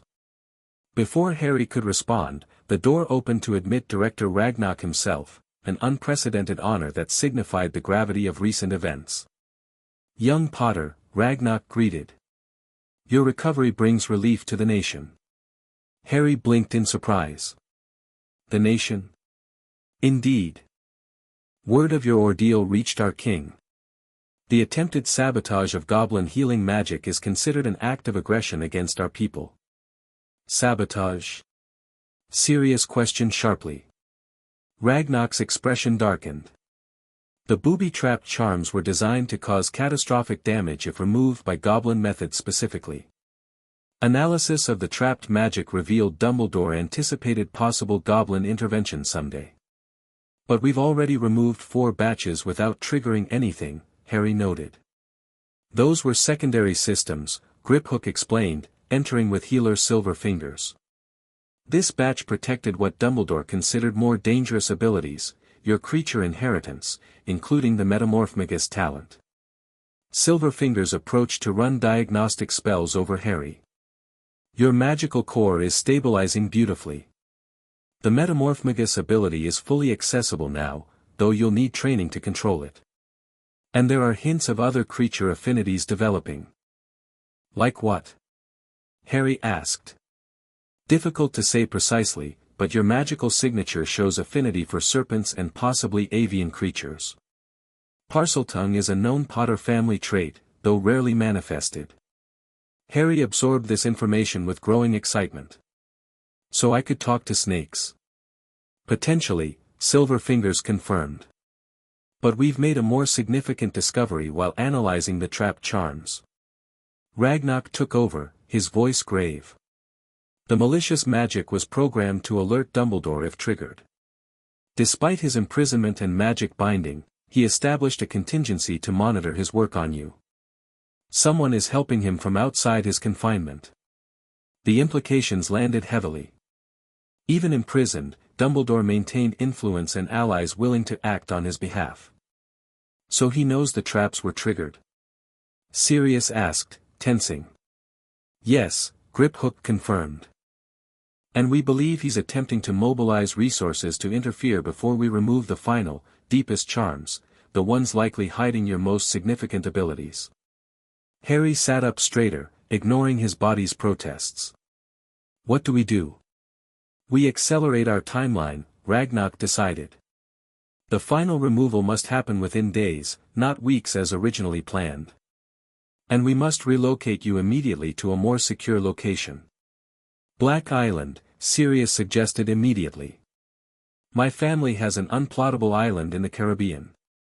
The wards are ancient and answer only to black blood. Ragnarok nodded approvingly. An excellent suggestion. We'll arrange secure transport today. What about my training? Harry asked. And the trials? I'm supposed to testify against the Dursleys next week. Your training will continue at the new location, Griphook assured him. As for the Muggle trial, we've arranged for your testimony to be taken remotely. Your safety takes precedence. As preparations began for their hasty departure, Sirius sat beside Harry, concern evident. How are you really feeling about all this, pup? It's a lot to process, even with your enhanced mind. Harry considered the question, absently making his fingertips shift colors as he tested his new Metamorphmagus abilities. Honestly? I'm angry that Dumbledore's still trying to control me. But mostly I'm curious about what else he was hiding. Sirius nodded, understanding. Harry's enhanced analytical abilities came with an insatiable desire to solve puzzles, and Dumbledore had turned his life into the ultimate mystery. Whatever he was suppressing, Sirius promised, we'll figure it out together. And then you'll decide what to do with those abilities, not Dumbledore, not the goblins, not even me. Your power, your choice. Harry smiled gratefully, then demonstrated his new abilities by turning his hair Weasley red, making Sirius bark with laughter. Despite the urgency and danger, Harry felt something he'd never experienced at the Dursleys, the freedom to discover who he truly was. Black Island was paradise, crystal blue waters, white sand beaches, and a sprawling villa built from gleaming black stone that seemed to absorb sunlight during the day and emit a soft glow at night. Ancient protective wards hummed invisibly around the island's perimeter, some so old they predated modern spell classification. My ancestors weren't known for their sunny dispositions, Sirius explained as he showed Harry around, but they knew how to live in style when they wanted privacy. The island had been unused for decades, requiring a team of goblin warders and cursebreakers to verify its safety before Harry and Sirius arrived via international portkey. Now, 3 days into their stay, the island had become a secure base of operations for Harry's continued recovery and training. Focus on the image in your mind, instructed Andromeda Tonks, Sirius's cousin and mother of a metamorphmagus daughter. She had been brought in to help Harry control his new abilities. Metamorphmagus changes require clear visualization and intent. Harry concentrated on the mental image of himself with slightly longer hair, focusing his will on the specific change rather than letting his emotions trigger random shifts as had been happening. Slowly, his wild black hair extended until it reached his shoulders. I did it. Andromeda smiled approvingly. Excellent control, Harry. Most metamorphs your age struggle with precise changes. My daughter was changing her hair color involuntarily until she was 8, added Ted Tonks from where he sat reading medical journals. As a Muggle-born healer, he had been brought to monitor Harry's physical recovery alongside the goblin healers. Where is Nymphadora anyway? Sirius asked, entering with a tray of tropical drinks. I thought she'd be all over teaching Harry metamorph tricks. Andromeda accepted a drink with a grateful nod. Summer school. She's determined to become an Auror, which means extra potion study. You know she didn't inherit my brewing skills. Harry relaxed his concentration, letting his hair return to its natural length. Will I get to meet her soon? I've never met another metamorphmagus before. Definitely, Ted assured him. She's dying to meet you. Keep saying it's wicked cool to have another metamorph in the family, even a distant cousin. Family. The word still gave Harry a warm feeling. In just over a month, he'd gone from believing himself alone in the world to discovering an expanding network of relatives and allies. Sirius, of course, had become the center of his new universe, a guardian who fiercely protected him while encouraging his growth. But there were others now too, the Tonks family, Bill Weasley, the goblins who had become something between business partners and protective uncles. A chime sounded throughout the villa, indicating arrival in the secure floor room. Moments later, Healer Silverfingers entered with Grip Hook and another goblin carrying complex magical instruments. Mr. Potter, Grip Hook greeted formally, though his eyes held genuine warmth. We've completed analysis of the final Leech charm cluster. It's time to discuss removal options. The adults exchanged significant glances. Harry, catching this, straightened. Whatever it is, just tell me. Silverfingers set up a three-dimensional magical projection showing Harry's core, now mostly free of parasitic charms but with one dense cluster still embedded at its very center. The final cluster is different from the others, the healer explained. Rather than simply suppressing abilities, it appears to be containing something. Containing? Sirius questioned sharply. A hereditary power, Grip Hook clarified. Something passed through your bloodline that Dumbledore found particularly concerning, enough to place the strongest containment at the very center of your core. Harry studied the projection with his enhanced perception. It looks like it's pulsing. Is it alive? Not alive, but active, Silverfingers confirmed. It's an aspect of your magic that continues trying to express itself despite decades of suppression across generations. Generations? Andromeda asked, alarmed. Are you suggesting Dumbledore did this to Harry's ancestors as well? Not Dumbledore specifically, Griphook corrected. But our research into the Potter genealogy suggests this power has been systematically suppressed for at least 7 generations, possibly by the Ministry or other controlling entities. Harry absorbed this, feeling a strange combination of anger and anticipation. What is this power? Do you know?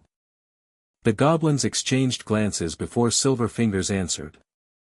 We believe it's related to primordial magic, the ability to manipulate magical energy in its raw form, before it's shaped into structured spells. Ted Tonks whistled low. That's the stuff of legends. Merlin was supposedly the last documented practitioner. Not the last, Griphook corrected. Simply the last widely acknowledged. Our record suggests certain bloodlines maintained the ability but concealed it to avoid persecution. The Peverills were one such line. My ancestors, Harry realized. Through my father's family. Exactly. The Potters descended from the Peverills, though the name changed centuries ago. The ability appears to manifest fully in only one individual per generation, typically the firstborn. Sirius leaned forward, intense. So what does this mean for Harry? Is removing this final cluster dangerous? Extraordinarily, Silverfingers confirmed bluntly. The containment is sophisticated and layered. Attempting removal through our previous methods would likely trigger catastrophic magical backlash. Harry's heart sank, but only momentarily. So we need a different approach. Indeed. Griphook smiled, showing pointed teeth. Fortunately, your unique affinity for ritual magic, demonstrated during the last extraction, provides an alternative. We believe you can dismantle the containment from within, using your innate connection to the suppressed ability. Learn to use the power while it's still partially contained, Harry reasoned, quickly grasping the concept. Then gradually break the containment as I gain control. Precisely, Silverfingers confirmed, impressed by Harry's quick understanding. It's unprecedented, but so is everything about your situation. Andromeda looked concerned. Is this safe? He's still just a child. There are no guarantees, Griphook admitted. But leaving the containment in place guarantees the power remains suppressed. And with Dumbledore aware we've been removing charms, there's risk of outside interference.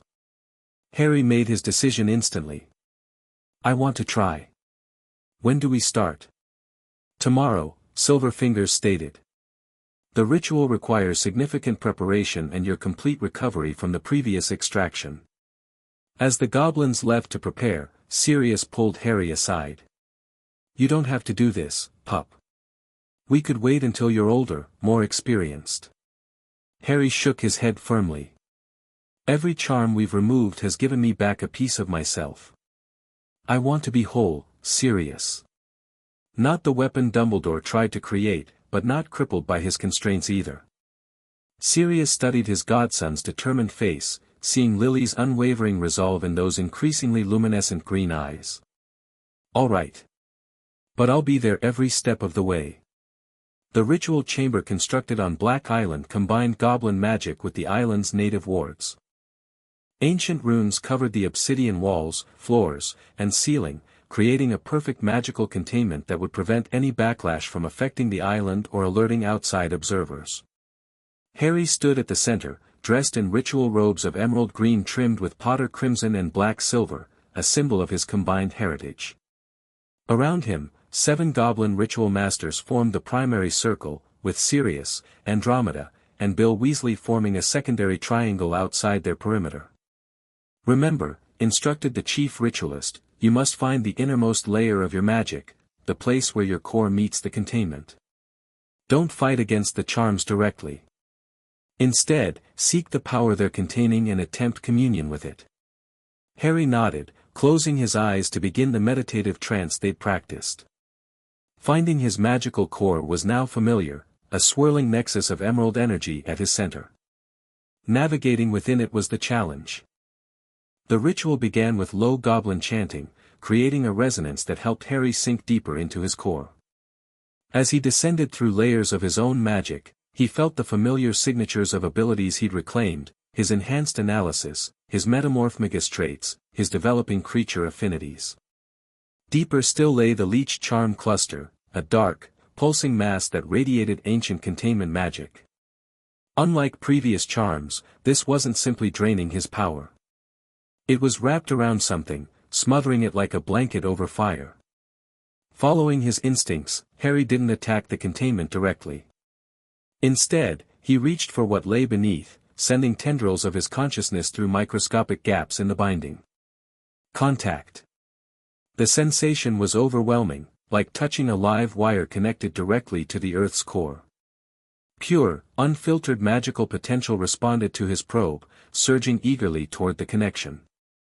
Harry gasped physically as the contact sent shockwaves through his system.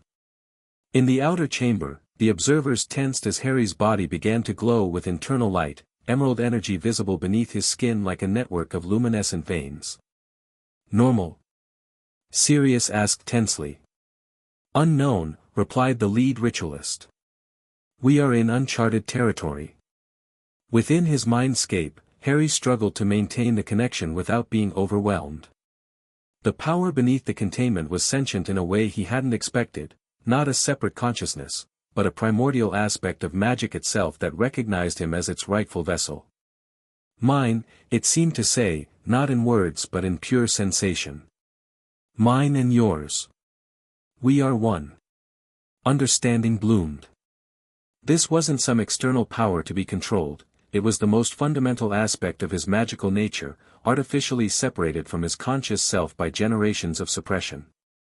Instead of trying to control it, Harry surrendered to it, accepting it as part of himself that had been too long denied. The effect was immediate and dramatic. The containment charms began to fracture from within as the suppressed power recognized its chance for reunion. In the physical chamber, Harry's body levitated 6 inches off the floor, suspended by the swirling magic now visibly circling him. The containment is failing, called one of the ritual masters. But not collapsing, it's being absorbed. Indeed, instead of shattering violently, the Leech charms were being systematically dismantled, their energy reconverted and assimilated into Harry's magical matrix. He was instinctively repurposing the very bindings that had constrained him. For nearly an hour, the process continued, Harry floating in trance while his magic reconfigured itself around the awakening primordial power. The goblins maintained their chanting, no longer directing the ritual but simply stabilizing the enormous energies being released. Finally, with a soft pulse of light that expanded through the chamber before retracting back into Harry's body, the process completed.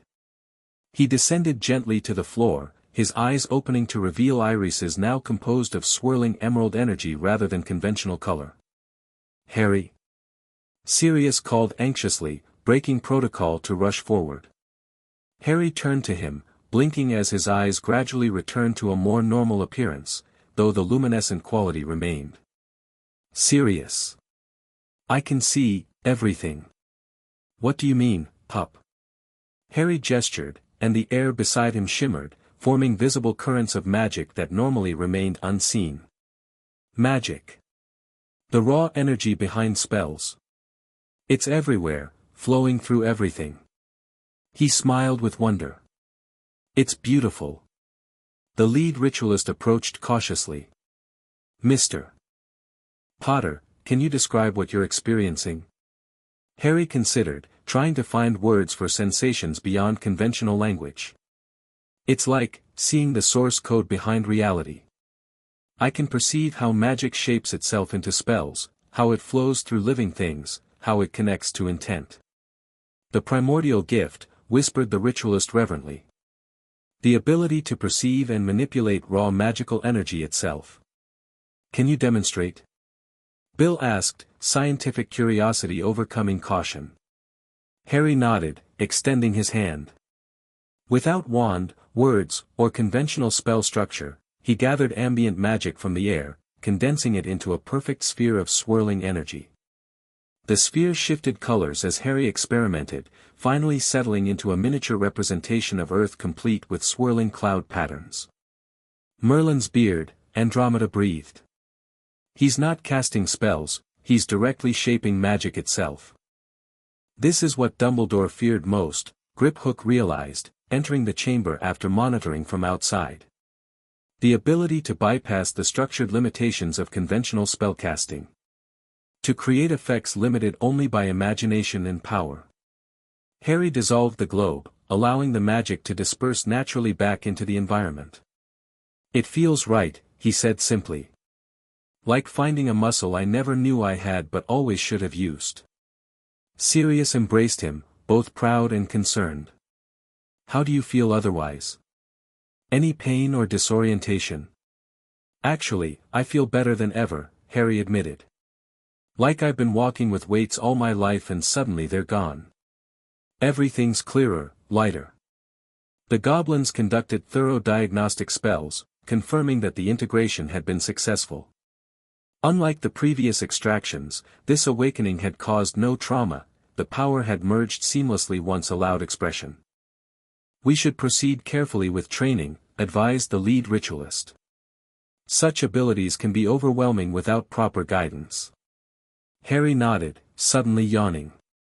Despite the lack of pain, the ritual had clearly drained his energy. "I think I need to rest first." Sirius scooped him up, despite Harry's half-hearted protests that he could walk. "Rest is exactly what you need, pup. The world-changing magic demonstrations can wait until tomorrow." As they left the ritual chamber, none of them noticed the small magical disturbance at the edge of the island's wards, a probing spell that retreated the moment Harry's power fully awakened, carrying information back to its caster. In a heavily warded safe house somewhere in Scotland, a thin, nervous man received the magical signal. Peter Pettigrew, still in hiding after his escape from Gringotts weeks earlier, interpreted the warning with growing dread. The specialized detection spell he'd cast, designed by Dumbledore years ago to monitor significant changes in Harry Potter's magic, had triggered with unprecedented intensity. "This is bad," he muttered to himself, pacing anxiously. "Very, very bad." The spell indicated that the final containment had broken, the most dangerous of Dumbledore's precautions now dismantled. The Potter boy's primordial magic was awake, which meant Dumbledore's carefully constructed plans were in ruins. More importantly for Pettigrew, it meant his master would be furious when he learned of this development. With shaking hands, Pettigrew prepared for another dangerous journey. He needed to reach Albania, to find what remained of Lord Voldemort and report this catastrophic news. Perhaps the Dark Lord would have a solution, some way to counter the awakened power before Potter learned to fully wield it. Either way, Pettigrew knew his days of relative safety were numbered. The game board had changed dramatically, and he was suddenly a very exposed pawn. Harry woke the next morning feeling more rested than he could ever remember.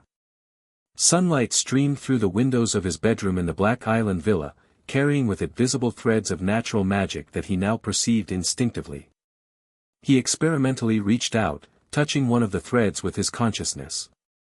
It responded like a friendly cat, curling around his mental touch before continuing on its way. Harry laughed in delight at the interaction. "Someone's in a good mood," Sirius observed, appearing in the doorway with a breakfast tray. "Sleep well?" "Amazingly," Harry confirmed, sitting up eagerly. "And I've been experimenting. Look at this." He gestured, gathering morning sunlight and condensing it into a miniature phoenix that flew circles around the room before dissolving back into golden motes. Sirius watched with a mixture of pride and amazement. "That's incredible, pup.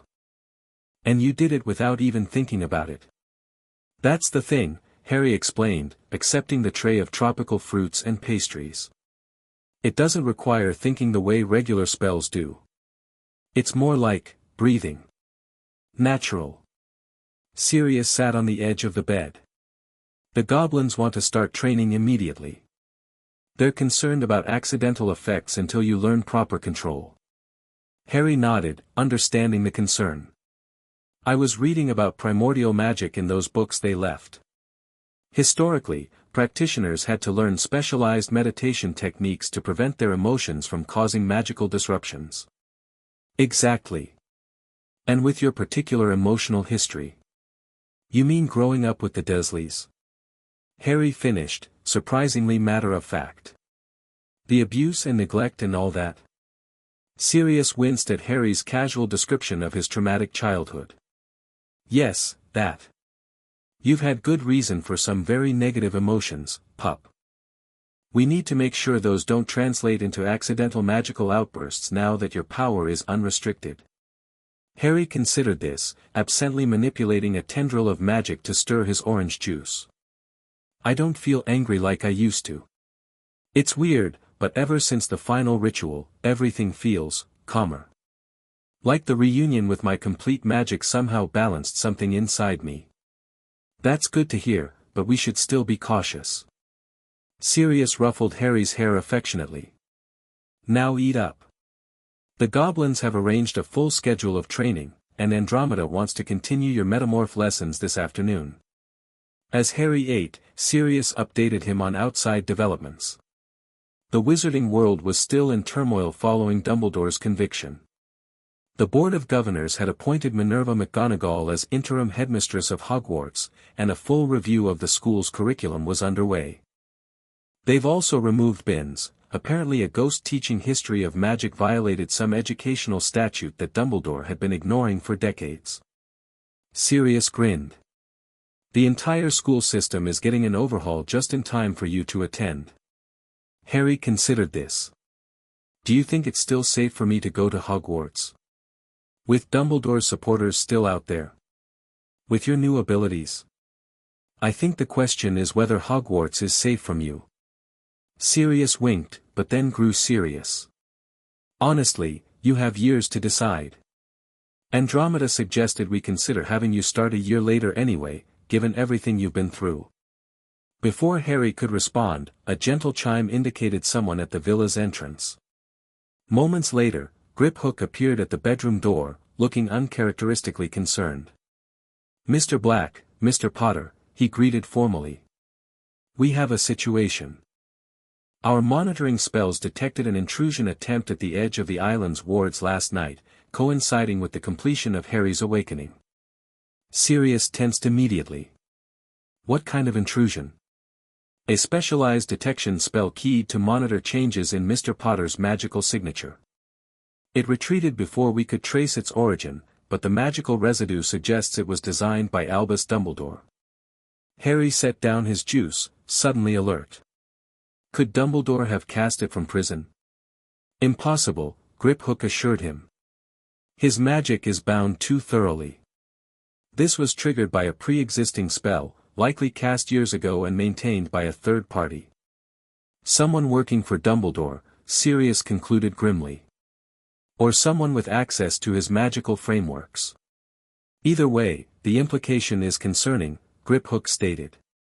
Someone knows Mr. Potter's primordial magic has awakened, and that information is likely traveling to interested parties. Voldemort, Harry said quietly. If what you said about the Leech charms feeding him is true, he'd want to know when that power source was completely cut off. Sirius and Griphook exchanged worried glances. We should accelerate your training, Griphook decided. And enhance the island's security further. Harry nodded, setting aside his breakfast tray. Let's start now. I want to be prepared for whatever comes next. The next 3 weeks passed in a blur of intensive training. Harry's primordial magic proved both extraordinarily powerful and remarkably responsive to his will. Unlike conventional wizards who required years to master spell mechanics, Harry grasped magical principles intuitively, able to reproduce complex effects after minimal demonstration. It's like the difference between memorizing a recipe and understanding the chemistry of cooking, Bill Weasley explained during one of their advanced theory sessions. You're working with the fundamental principles rather than the pre-packaged spells. This understanding extended beyond just casting. Harry could perceive the structure of existing spells, wards, and magical artifacts, comprehending their design and function through direct magical perception. These wards, he observed one morning, studying the island's perimeter defenses. They're layered incorrectly. The intent recognition charm is fighting against the blood identity verification. The Goblin Wardmaster looked astonished. That conflict has existed for centuries. The Black family added layers without properly integrating them. Harry approached the ward anchor stone, placing his hands on its surface.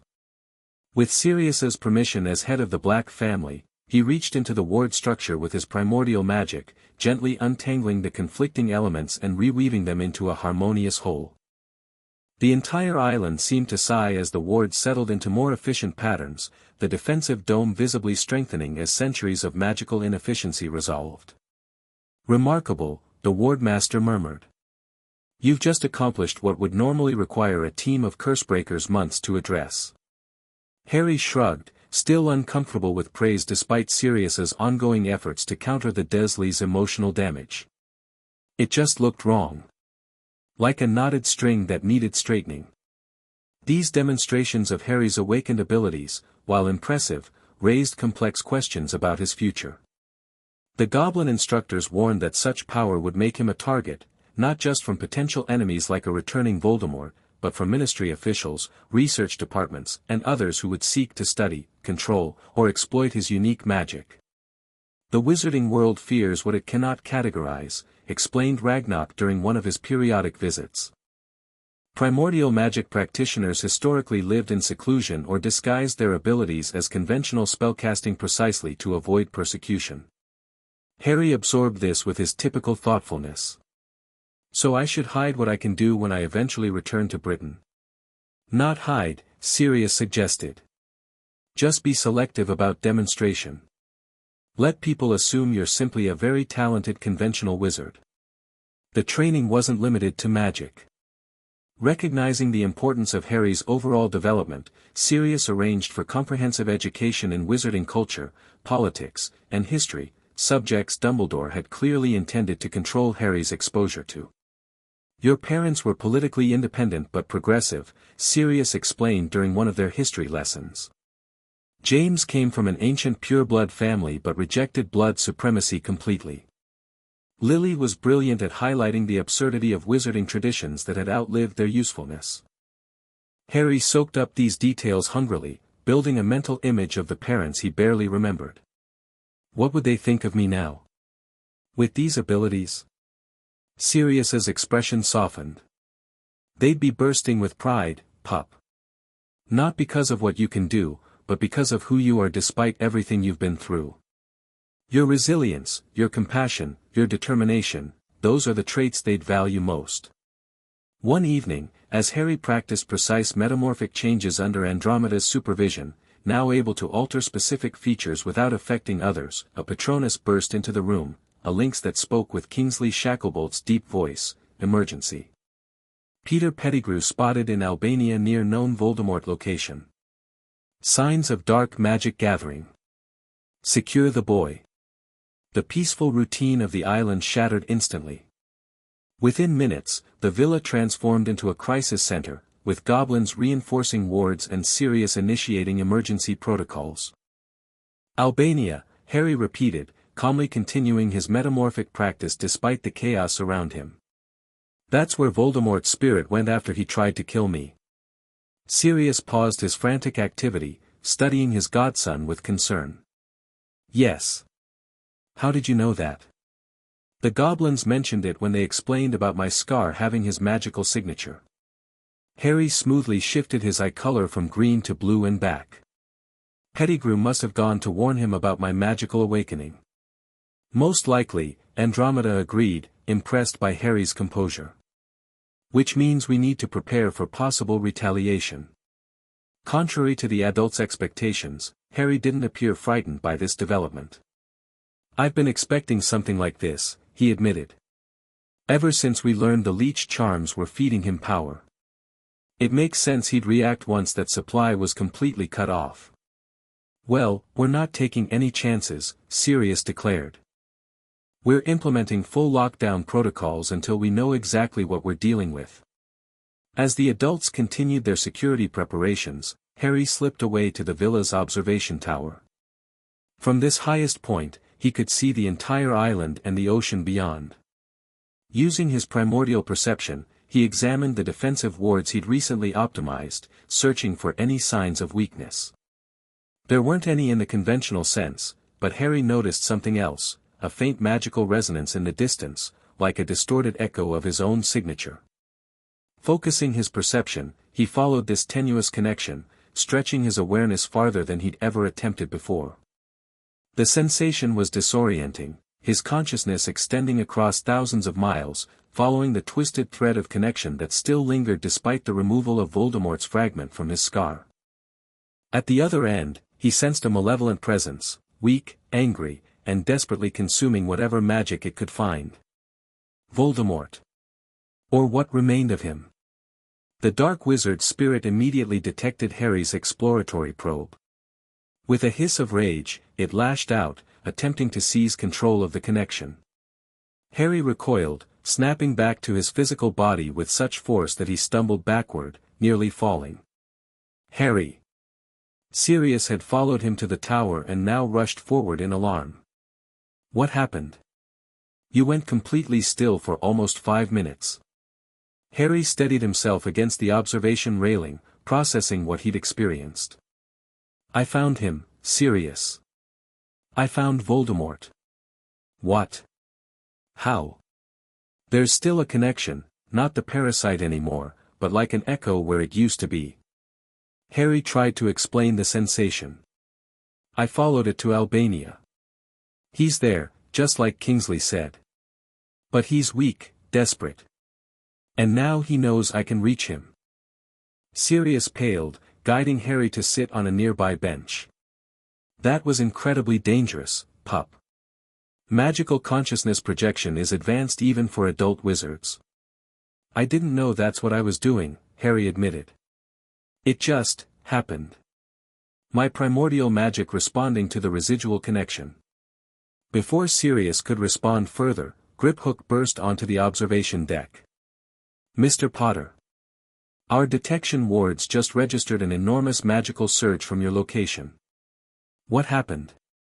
Harry explained his impromptu consciousness projection while Sirius paced anxiously. The goblin's expression grew increasingly grave. This changes our assessment, Griphook finally stated. If a connection still exists, however tenuous, it represents both vulnerability and opportunity. Opportunity? Sirius questioned sharply. Indeed. Mr. Potter has demonstrated the ability to track Voldemort's location precisely, information our best detection teams have failed to confirm despite months of searching. Harry considered this. I could find him again if needed. The connection works both ways now. Absolutely not, Sirius declared. We are not using my 6-year-old godson as a dark wizard detection system. 7 now, Harry corrected absently. My birthday was last week. That's not the point. Sirius ran agitated hands through his hair. The point is keeping you safe, not sending your consciousness on reconnaissance missions against the darkest wizard in a century. Griphook raised a placating hand. No one is suggesting putting Mr. Potter at risk.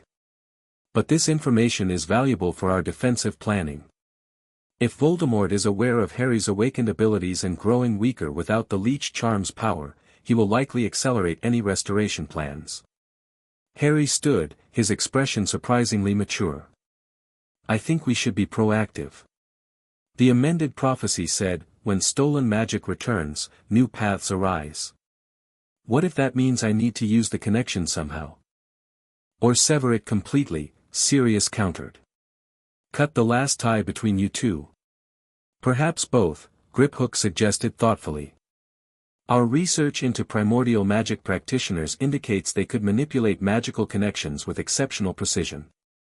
With proper training, Mr. Potter might learn to use the connection without vulnerability, or terminate it entirely when appropriate. Harry nodded eagerly. I want to learn how.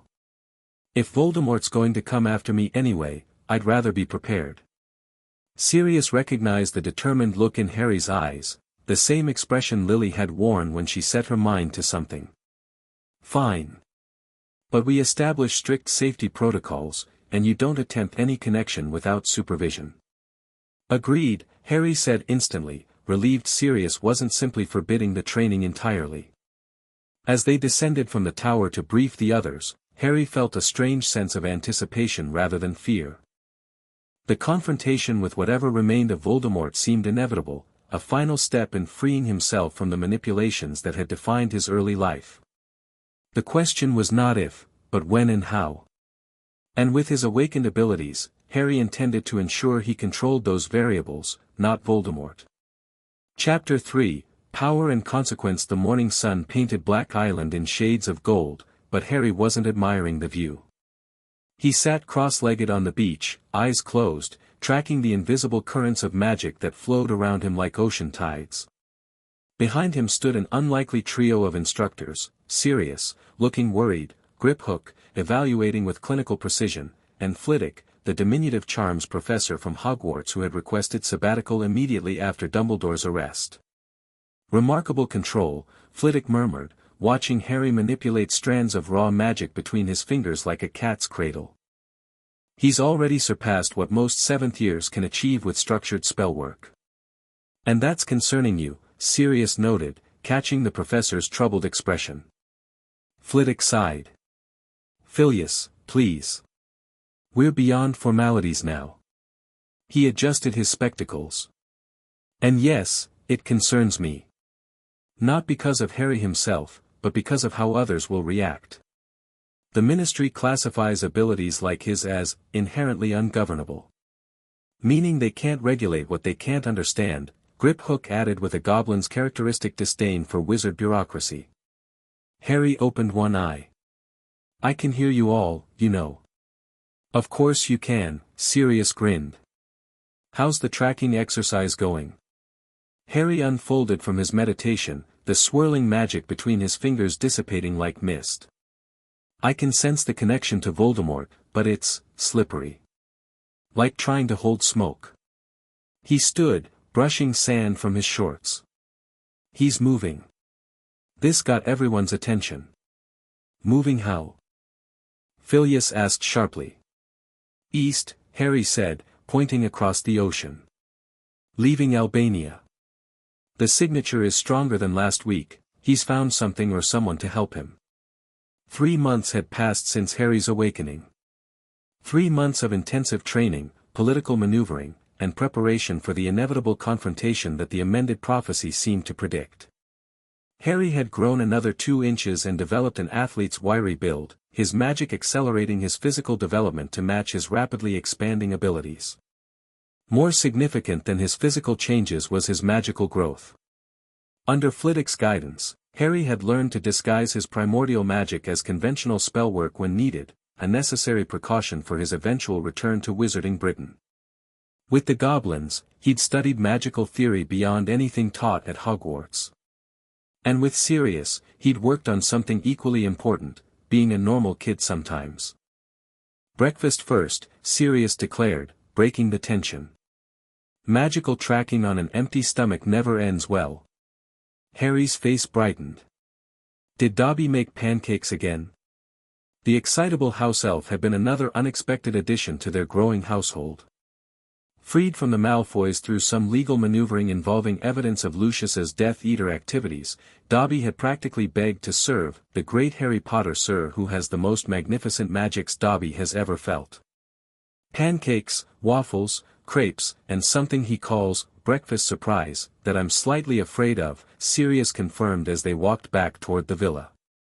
As they ate, the breakfast surprise, turning out to be a delicious tropical fruit parfait, an elegant eagle owl swooped through the open window, delivering the morning's correspondence from Britain. Magical communications to the island were strictly limited for security, with all mail routed through Gringotts for screening.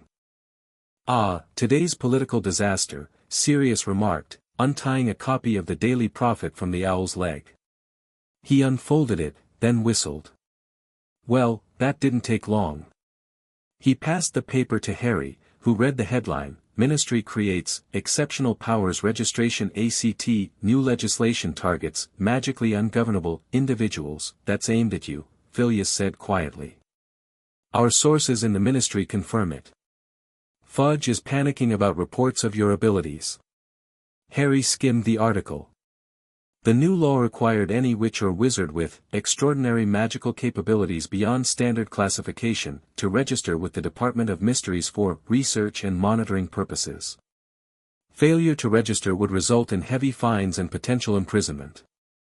"They're scared," Harry observed, setting the paper aside without apparent concern.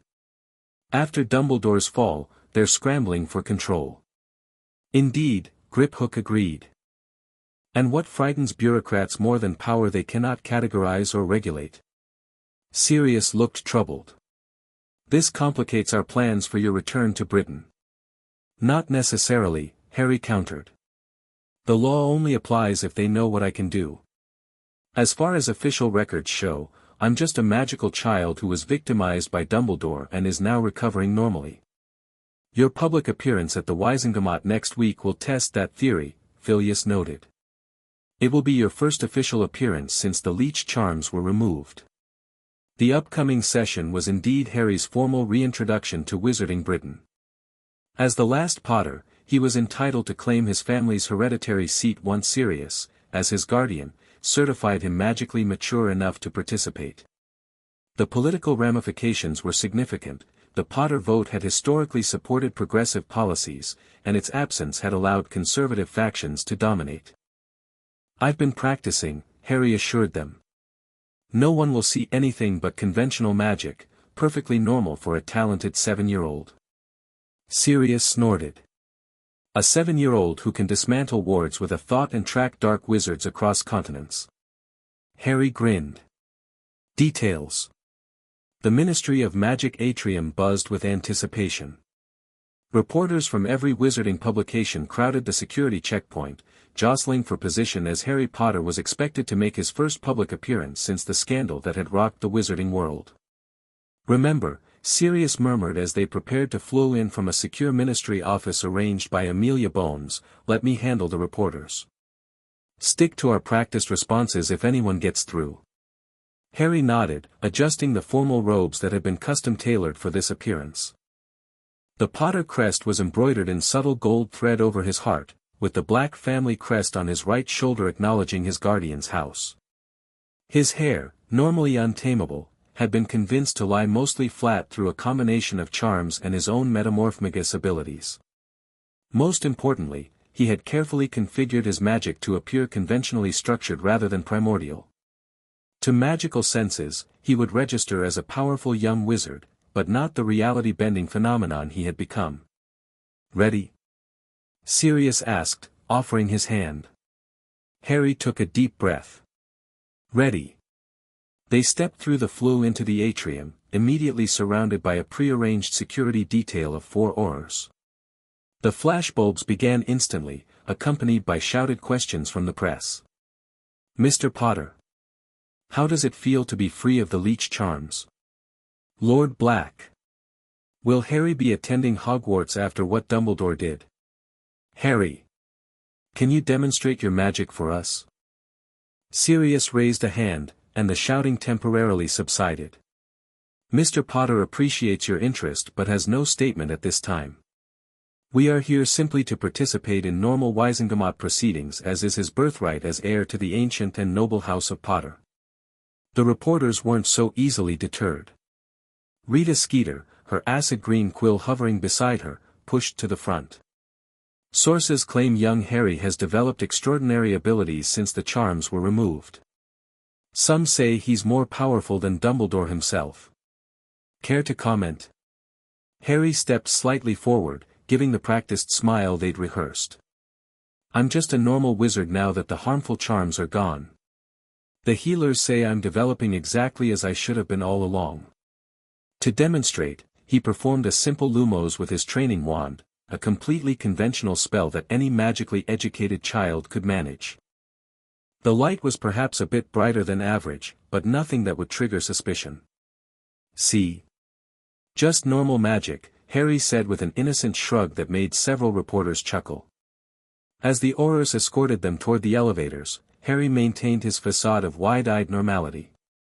Only Sirius noticed how his godson's eyes constantly scanned their surroundings, his primordial senses alert for any trace of hostile magic. They weren't disappointed. As they entered the elevator, Harry felt a subtle magical trigger activate, a detection ward specifically calibrated to his magical signature. Someone had prepared for his arrival with more than just press questions. "Second floor," intoned the elevator voice. "Department of Magical Law Enforcement and Wizengamot Chambers." As they exited, Harry casually touched Sirius's wrist, their prearranged signal for detected magic. Sirius imperceptibly nodded, his hand shifting slightly closer to his wand. The Wizengamot anteroom was filled with Britain's magical elite, members of the legislative body in their formal plum robes, department heads discussing policy, and various hangers-on hoping to influence proceedings. All conversation stuttered to a halt as Harry and Sirius entered, followed by their security detail. Lord Black greeted Amelia Bones, approaching with formal correctness that barely disguised her genuine warmth. "And Herr Potter. Welcome to the Wizengamot." "Madam Bones," Sirius replied with equal formality. "Thank you for arranging security. It seems our precautions weren't unwarranted." Her eyebrow raised slightly. "Oh. Detection ward in the elevator," Harry supplied quietly. "Keyed specifically to my magic." Amelia's expression hardened. "I'll have my team sweep immediately. That's a serious breach of protocol." As she signaled to an auror, a familiar drawling voice interrupted from behind them. "How touching. The Ministry rolling out the red carpet for a child who should, by all rights, be in a specialized containment ward at St. Mungo's." Lucius Malfoy stood there, leaning on his snake-headed cane, his aristocratic features arranged in a mask of concern that didn't reach his cold eyes. "After all," he continued smoothly, "we've all read the medical reports. The damage done by those awful leech charms must have left the poor boy's magic dangerously unstable." Sirius stepped partially in front of Harry, his posture tense. "Lord Malfoy. Always a pleasure to see former Death Eaters taking an interest in my godson's welfare." Malfoy's smile tightened. "Alleged Death Eater, Lord Black. As you well know, I was cleared of all charges." "Imperious curse, wasn't it?" Sirius replied with false lightness. "Funny how that affected so many wealthy purebloods while somehow missing the rest of the population." Before Malfoy could respond, Harry stepped around Sirius, smiling with childish innocence that only those who knew him best would recognize as dangerously false. "It's all right, Sirius. Lord Malfoy is just concerned." He looked directly at Malfoy, his green eyes momentarily flashing with their inner light before returning to normal. "I'm doing very well, sir, thank you for asking. The healers say I'm completely stable now." Malfoy seemed momentarily discomfited by Harry's direct gaze, though he quickly recovered his composure. "Excellent news, Mr. Potter. I'm sure we all look forward to seeing you take your place in our society, under appropriate supervision, of course." With a slight nod that didn't quite qualify as respectful, Malfoy moved away to join a cluster of traditionally aligned Wizengamot members. "Well handled," Sirius murmured as they continued toward the Potter's hereditary seat. "Though I saw that little flash in your eyes." "Sorry," Harry whispered back. "But I wanted to scan him. He's got dark magic all over him, and there's something particularly nasty in that cane." "Not surprised. Keep it subtle, though." The Wizengamot session itself was largely ceremonial from Harry's perspective. After Sirius formally presented him as magically mature enough to claim his hereditary seat, though Harry would not have full voting rights until age 15, Harry recited the ancient oath of service to magical Britain. The chamber's magic acknowledged him with a brief flare of gold light around the Potter coat of arms. What happened next, however, was unexpected. As Harry completed his oath, the chamber's ancient magic, which had been interacting with wizards for centuries, seemed to recognize something in him that it hadn't encountered in generations. The gold light intensified, spreading to illuminate the entire chamber in a brief but unmistakable display. Murmurs swept through the assembled witches and wizards. This was not the normal acknowledgement of a new member. "Order," called Chief Warlock Marchbanks, the elderly witch who had replaced Dumbledore.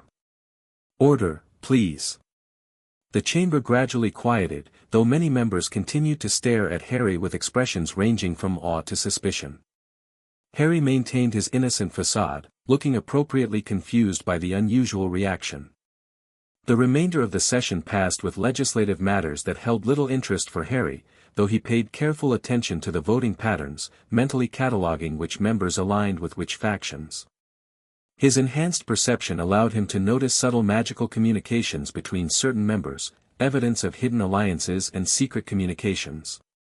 When the session finally adjourned, Sirius guided Harry quickly toward the exit, hoping to avoid further confrontation. They weren't quite fast enough. "Herr Potter," called a silky voice. "A moment of your time." Cornelius Fudge, the Minister for Magic, approached with a contingent that included Lucius Malfoy and a toad-like woman in a revolting pink cardigan. "Minister Fudge," Sirius acknowledged coolly. "I'm afraid we're on a rather tight schedule." "This won't take long," Fudge assured them with a politician's insincere smile. "I simply wanted to personally welcome young Harry back to our world. And to introduce Madame Umbridge, my senior undersecretary who heads our new Exceptional Powers Registration Initiative." The Toad Woman simpered, her voice high and girlish in a way that set Harry's teeth on edge. "Such a pleasure to meet our famous young wizard. We've been so concerned about your magical development after that nasty business with the Leech charms." Harry noted how her eyes raked over him, searching for any sign of the extraordinary powers rumored in the press. He gave her nothing, maintaining his carefully structured conventional magical aura. "I'm fine now, thank you," he replied politely. "Just a normal wizard." "Of course, dear," Umbridge said with a smile that didn't reach her eyes. "But the Ministry has a responsibility to monitor exceptional cases like yours. Perhaps you could visit my department for some simple evaluations? For your own safety, naturally." "That won't be necessary," Sirius interrupted firmly. "Harry's magic has been thoroughly evaluated by qualified healers who have certified him completely stable."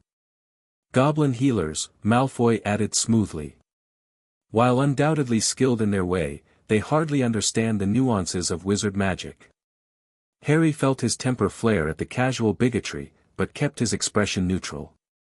"Actually, my healing team included wizards from St. Mungo's and specialists from the International Confederation's Medical Division," he corrected. "All their reports have been filed with the appropriate departments." Fudge looked momentarily discomfited by this information. "Yes, well, procedure is procedure. The new Registration Act applies only to magically ungovernable individuals," Sirius finished. "Which Harry is not, as demonstrated by his completely normal performance today." The standoff might have continued, but Amelia Bones approached purposefully. "Minister, I need to speak with Lord Black and Herr Potter regarding the unauthorized detection ward we discovered. If you'll excuse us." With professional efficiency, she extracted them from the uncomfortable confrontation, leading them toward a private exit. "Thank you," Sirius murmured once they were out of earshot. "Don't thank me yet," Amelia replied grimly. The ward was Ministry issue, specifically from Umbridge's department. They were scanning Harry's magic for classification purposes without consent.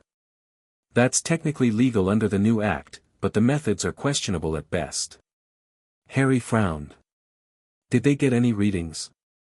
"Nothing useful, according to my team.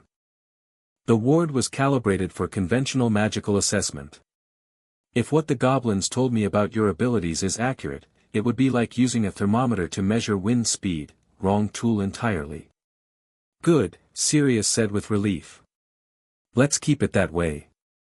The last thing we need is the Ministry trying to study Harry like some rare specimen." Amelia nodded, then lowered her voice further. "One more thing. We've tracked unusual movement from known Death Eater sympathizers. Nothing concrete, but enough to raise concerns. You should accelerate whatever security plans you have in place." "The connection is getting stronger," Harry commented, his expression serious beyond his years.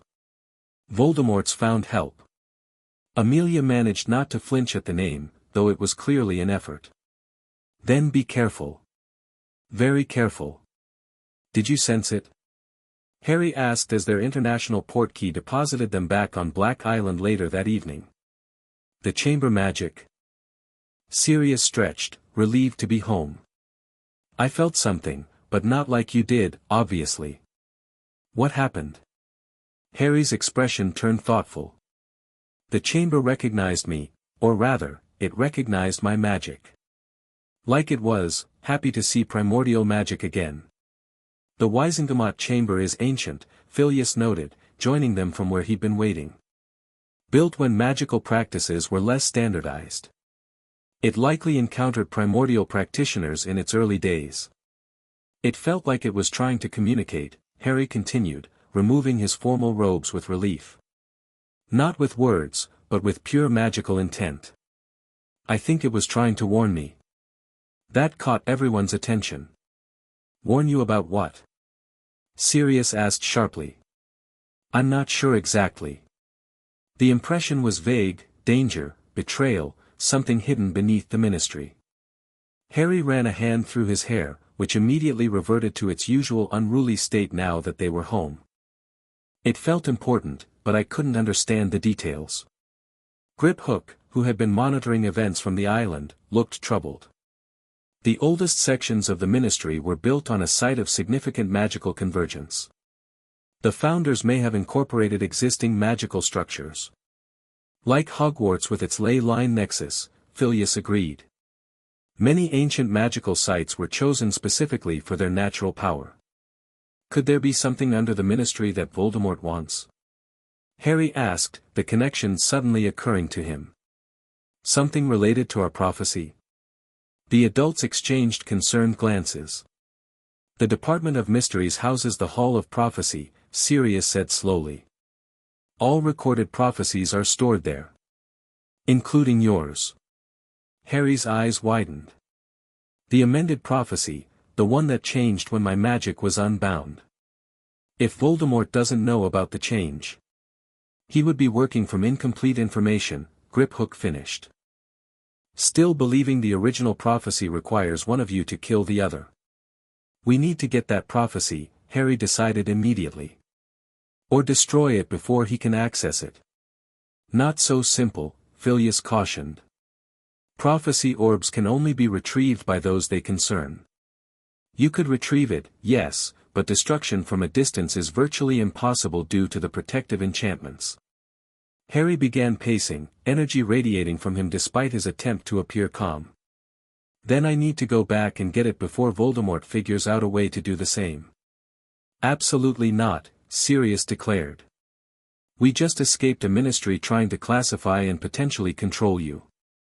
Walking into the Department of Mysteries would be handing yourself to them on a silver platter. Besides, Griphook added pragmatically, Voldemort remains incorporeal as far as our intelligence suggests. He cannot simply walk in and take the prophecy himself. Harry stopped pacing, his expression shifting as he accessed his connection to Voldemort. He's planning something. I can feel his anticipation. He's found a way to restore himself partially, and he needs the prophecy to plan his next move. The certainty in Harry's voice silenced the room. Over the months, they had learned to trust his insights through the connection, which had proven remarkably accurate. Then we prepare, Phileas finally said. We continue your training, increase security, and work with our allies to monitor any suspicious activity around the Department of Mysteries. And we finish removing the last traces of magical tampering, Griphook added. The deeper scans have revealed additional subtle compulsion charms layered into your magic, nothing like the Leech charms, but still influencing your development. Once those are removed, your abilities should reach their full potential. Harry nodded, his determination evident. How soon can we do it? The next full moon, Griphook replied. 3 days from now. The natural magical tide will support the procedure. Good, Harry said, his green eyes flashing with their inner light. I want to be ready when he makes his move. The night of the full moon arrived clear and perfect, with silver light bathing the ritual circle established on Black Island's highest point. Unlike previous removals conducted in enclosed chambers, this final cleansing required direct moonlight, the natural magic of celestial bodies enhancing the goblin's already formidable skills. Harry stood at the center of the circle, wearing only ritual trousers of undyed cotton. Runes painted in silver covered his chest, back, and arms, a complex matrix designed to isolate and neutralize the remaining magical tampering while supporting his core through the transition. These are different from the Leech charms, explained the lead ritualist, making final adjustments to the runic array. More subtle, designed to guide rather than suppress. Compulsions to distrust certain types of magic, emotional triggers connected to specific topics, blocks on intuitive magical understanding. Dumbledore's insurance policy, Sirius growled from where he watched just outside the circle. Even with the Leech charms gone, these would have kept Harry on whatever path the old manipulator planned. Indeed, agreed Griphook. They would have been virtually undetectable once Harry reached Hogwarts age, mistaken for normal personality traits and preferences. Harry remained focused on his breathing, centering himself as he'd been taught. Will removing them hurt like the Leech charms did? No, the ritualist assured him. These are attached to your mind and personality more than your core. The process will feel strange, like shifting perspectives rather than physical pain. As the moon reached its zenith, the ritual began. 7 goblin masters took positions around the circle, their chanting rising and falling in complex harmonies. The silver runes on Harry's skin began to glow, responding to the ritual magic. Unlike the violent extraction of the Leech charms, this process was subtle and gradual. Harry felt odd sensations washing through him, as if seeing colors he'd never noticed before, or suddenly understanding words in a language previously incomprehensible. Trust Slytherins cautiously, a compulsion to automatically distrust anyone from that house dissolved. Question authority except Dumbledore, a subtle direction to accept the headmaster's word unquestioningly faded away. Fear your own power, perhaps the most insidious suggestion, a deep-seated reluctance to explore the full extent of his abilities, vanished like morning mist. Layer by layer, the artificial constraints on Harry's personality and magical understanding peeled away, leaving him feeling increasingly, himself. Not dramatically different, but more complete, more coherent. The ritual continued for nearly 2 hours, the Goblin Masters working methodically through each compulsion charm, each subtle redirect, each emotional trigger. As the last one dissolved, Harry felt a profound shift in his magical awareness, as if a final veil had been lifted from his perception. The world around him blazed with magical patterns he'd never fully perceived before. The ley lines running beneath the island, the complex interdependence of natural magical cycles, the unique signature of each person present, all revealed with crystal clarity. Most significantly, he could now perceive the connection to Voldemort not simply as a tenuous link, but as a complex magical construct with clear vulnerabilities and potential applications. As the goblins completed the ritual, Harry opened his eyes, the green luminescence now unmistakable even to normal perception. I see it all now, he said quietly. Everything makes sense. Sirius rushed forward as the circle's boundary dissolved. Are you all right? How do you feel? Harry smiled, his expression peaceful despite the power now visibly radiating from him. I feel complete. Like I've been looking at the world through a dirty window that someone finally cleaned. The lead ritualist ran diagnostic spells, nodding with satisfaction. All foreign magical influences have been neutralized.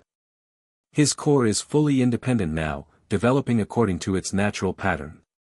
And that pattern is remarkable, Griphook observed, studying the magical readings with professional interest. Truly primordial in nature, yet structured by his own innate organization rather than external constraints. Harry stretched, feeling his magic settle into new patterns. The connection to Voldemort is clearer too. I can see exactly how it works now, how his fragment created a bridge between us. Can you sever it? Sirius asked hopefully. I could, Harry confirmed, looking thoughtful.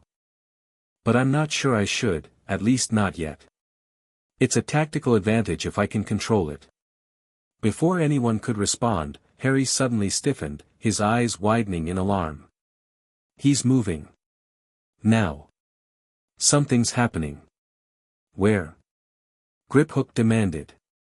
Harry's expression went distant as he accessed the connection. Britain. The Ministry.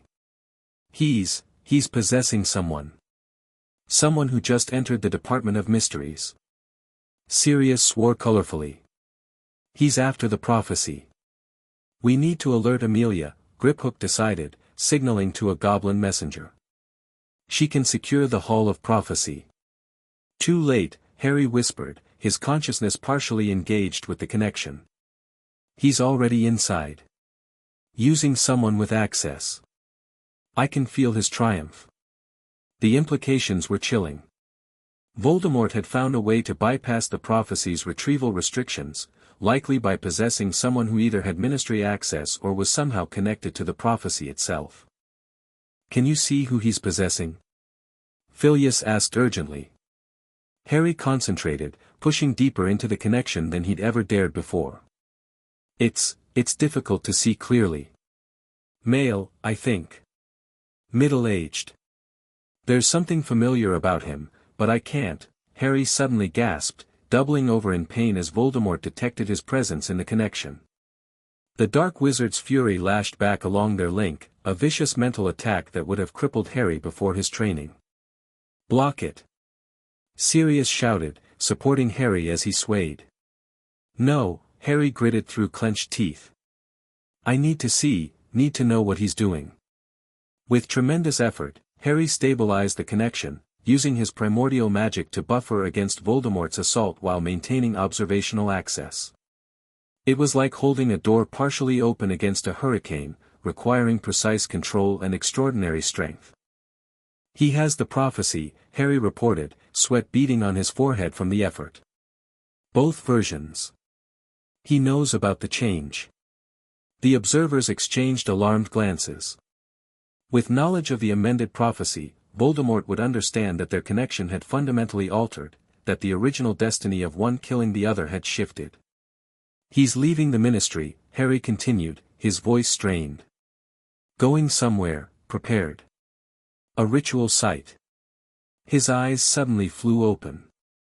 He's going to use the prophecy orb in a restoration ritual. Tonight. The full moon. Where? Griphook demanded. Harry concentrated again, following the connection as Voldemort's possessed victim transported the prophecy orb. A graveyard. Little Hangleton. His father's grave. Sirius paled. That's a traditional site for dark resurrection rituals. The bones of the father, forcibly taken. He's calling his servants, Harry added, his expression grim. Death Eaters. They're coming to witness his return. He broke the connection with visible effort, staggering slightly. We don't have much time. Time for what? Sirius asked, though his expression suggested he already knew and dreaded the answer. Harry straightened, his eyes blazing with emerald fire. To stop him, of course. While he's vulnerable, during the transition. This is our chance. Absolutely not, Sirius declared, grabbing Harry by the shoulders. You are not confronting Voldemort. You're 7 years old. 7 years old with primordial magic and a direct connection to his mind, Harry countered calmly. I'm the only one who can track him precisely through the connection. The only one who can potentially disrupt the ritual from within. Phileas stepped forward, his normally cheerful demeanor replaced by the focused intensity that had made him a dueling champion. Harry's right about one thing, this may be our best opportunity to prevent Voldemort's full return. If he completes a restoration ritual with a prophecy orb as a power source, he'll be stronger than before, Griphook finished grimly. And now aware that the original prophecy has changed. His tactics will adapt accordingly. Sirius ran agitated hands through his hair. So we alert the Aurors. Get Amelia to send a strike team. By the time they mobilize and locate the exact site, the ritual will be complete, Harry said with quiet certainty. We need to move now, and we need to be precise. The adults fell into urgent discussion, debating options and risks. Harry, however, had already made his decision.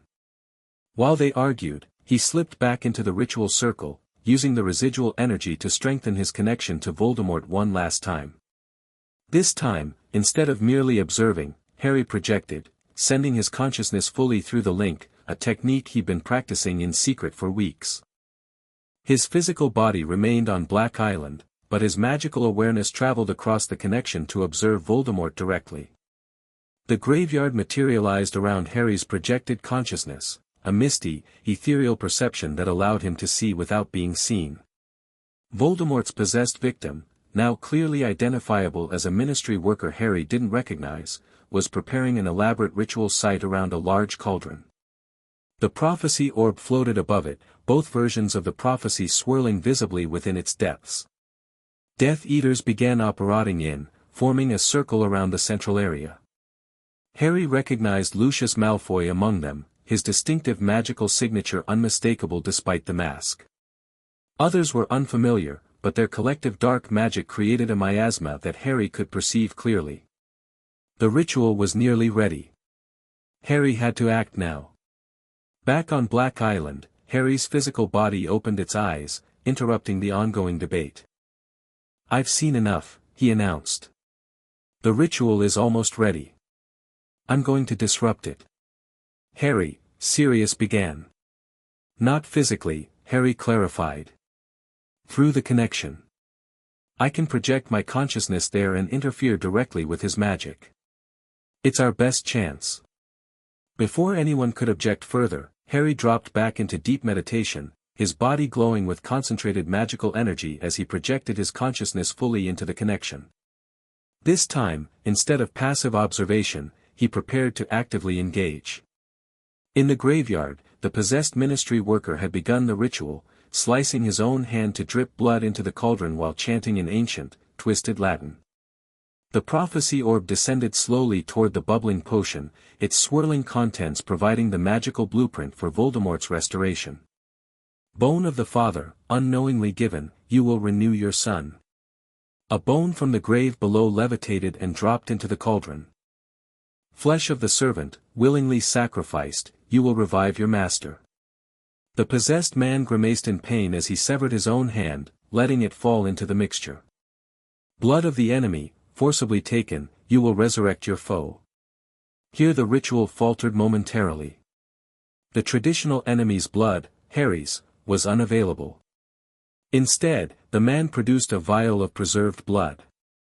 "Stored from the night of your fall, this will suffice until the boy is captured." The vial's contents joined the grotesque mixture, which began to boil violently. The prophecy orb descended fully into the cauldron, its glass shell dissolving as it released both prophecies into the magical maelstrom. This was the moment of maximum vulnerability, the transition point between Voldemort's wraith form and physical manifestation. Harry struck. Surging through the connection, Harry projected his primordial magic directly into the ritual's matrix, targeting the swirling prophecy magic before it could integrate with Voldemort's essence. Unlike conventional spellwork that would have bounced harmlessly off the ritual's protections, Harry's primordial magic slipped between the structured elements, disrupting the fundamental patterns. In the graveyard, the cauldron's contents suddenly flared with emerald light, the same color as Harry's magical signature. The Death Eaters stumbled back in shock as the carefully orchestrated ritual began to destabilize. "Potter!" shrieked the disembodied voice from within the cauldron, Voldemort's wraith recognizing the magical interference. "How are you here?" Harry didn't respond verbally. Instead, he focused on the prophecy magic, which was attempting to bind to Voldemort's essence according to the original version's parameters. Neither can live while the other survives. With precision born from months of training, Harry isolated this binding and twisted it, forcing it to align instead with the amended prophecy. They may both endure transformed. The effect was immediate and catastrophic for Voldemort's carefully planned restoration. Instead of providing a blueprint for his complete return to power, the prophecy magic began forcing a transformation, a fundamental restructuring of the connection between Harry and Voldemort. "No!" Voldemort's wraith howled as the ritual magic spiraled beyond his control. "What have you done?" The cauldron exploded in a fountain of corrupted potion and wild magic. From the wreckage emerged a figure, humanoid but incomplete, like a sculpture only partially formed. Voldemort had achieved physical form, but not the triumphant restoration he had planned. The Death Eaters backed away in horror from the malformed creature that had been meant to be their resurrected master. Only Lucius Malfoy stepped forward, though even he hesitated at the sight. "My lord? What assistance do you require?" The partial Voldemort turned rage-filled red eyes toward his servant. When he spoke, his voice was raspy and weak, a far cry from the commanding presence he had anticipated. "Potter," he interfered, "through our connection." Harry, still projecting through that same connection, found himself unexpectedly visible to the assembled Death Eaters, a ghostly, translucent figure glowing with emerald light. The connection had become two-way in a manner he hadn't anticipated, allowing Voldemort to partially pull his projection into physical manifestation. "Hello, Tom," Harry said, using Voldemort's birth name deliberately. "You shouldn't have tried to come back tonight." The assembled Death Eaters gasped at the apparition of the boy who lived standing in their midst, and at his use of their master's despised former name. "You cannot stop what is already in motion, boy," Voldemort hissed, his partially formed features contorting with rage. "The prophecy has changed," Harry finished. "As you now know. It doesn't demand one of us die anymore. But it does require transformation." With deliberate focus, Harry reached through the connection again, this time targeting the fundamental link between them. The fragment of Voldemort's soul that had attached to Harry had been removed by the goblins, but the magical echo of that connection remained, the pathway Harry was currently using to project his consciousness. "What are you doing?" Voldemort demanded, sensing Harry's manipulation of their connection. "Fulfilling the prophecy," Harry replied simply. "On my terms, not yours." With a surge of primordial magic, Harry reshaped the connection itself, not severing it completely, but fundamentally altering its nature. Instead of a pathway that Voldemort could use to influence or possess Harry, it became a one-way conduit through which Harry could monitor and potentially constrain Voldemort's magic. The effect on Voldemort's partially formed body was immediate. He screamed in rage and agony as his newly manifested magic was partially bound to Harry's will, not controlled completely, but restricted in crucial ways. "Kill him!" Voldemort commanded his Death Eaters, gesturing at Harry's projection. Several raised their wands, firing killing curses that passed harmlessly through Harry's non-corporeal form. Lucius Malfoy, more perceptive than the others, held back, recognizing the futility of attacking a magical projection. "You cannot kill what isn't physically here," Harry explained calmly. "Just as I cannot kill you directly through this connection. But I can ensure you never regain your full power." With a final pulse of magic, Harry completed the transformation of their connection. The link between them flared visibly, a cord of emerald and crimson energies that momentarily connected Harry's projection to Voldemort's malformed body before fading from ordinary sight. "What have you done to me?" Voldemort demanded, his voice weaker as the magical backlash took its toll. "Created balance," Harry answered. "You can exist, but your magic is now permanently linked to mine. Any attempt to use certain dark arts, particularly against innocents, will trigger automatic constraints through our connection." The Death Eaters murmured in confusion and dismay. Their master had promised a triumphant return to power, not this crippled half-existence tethered to the very child he had failed to kill. "This isn't over, Potter," Voldemort snarled, though his deteriorating condition belied his threat. "There are magics even you don't understand, connections deeper than this superficial link." "Perhaps," Harry acknowledged. "But you'll have to explore those without the power to create Horcruxes, perform human sacrifices, or cast unforgivables. I've specifically bound those capabilities through our connection." Voldemort's rage manifested as wild magic, lashing out at everything around him. Gravestones cracked, the ground trembled, and several Death Eaters were thrown backward by the uncontrolled power. "Time to go," Harry murmured, sensing the instability of both Voldemort's magic and his own projection. With a final pulse of power, he withdrew along the connection, his consciousness snapping back to his physical body on Black Island.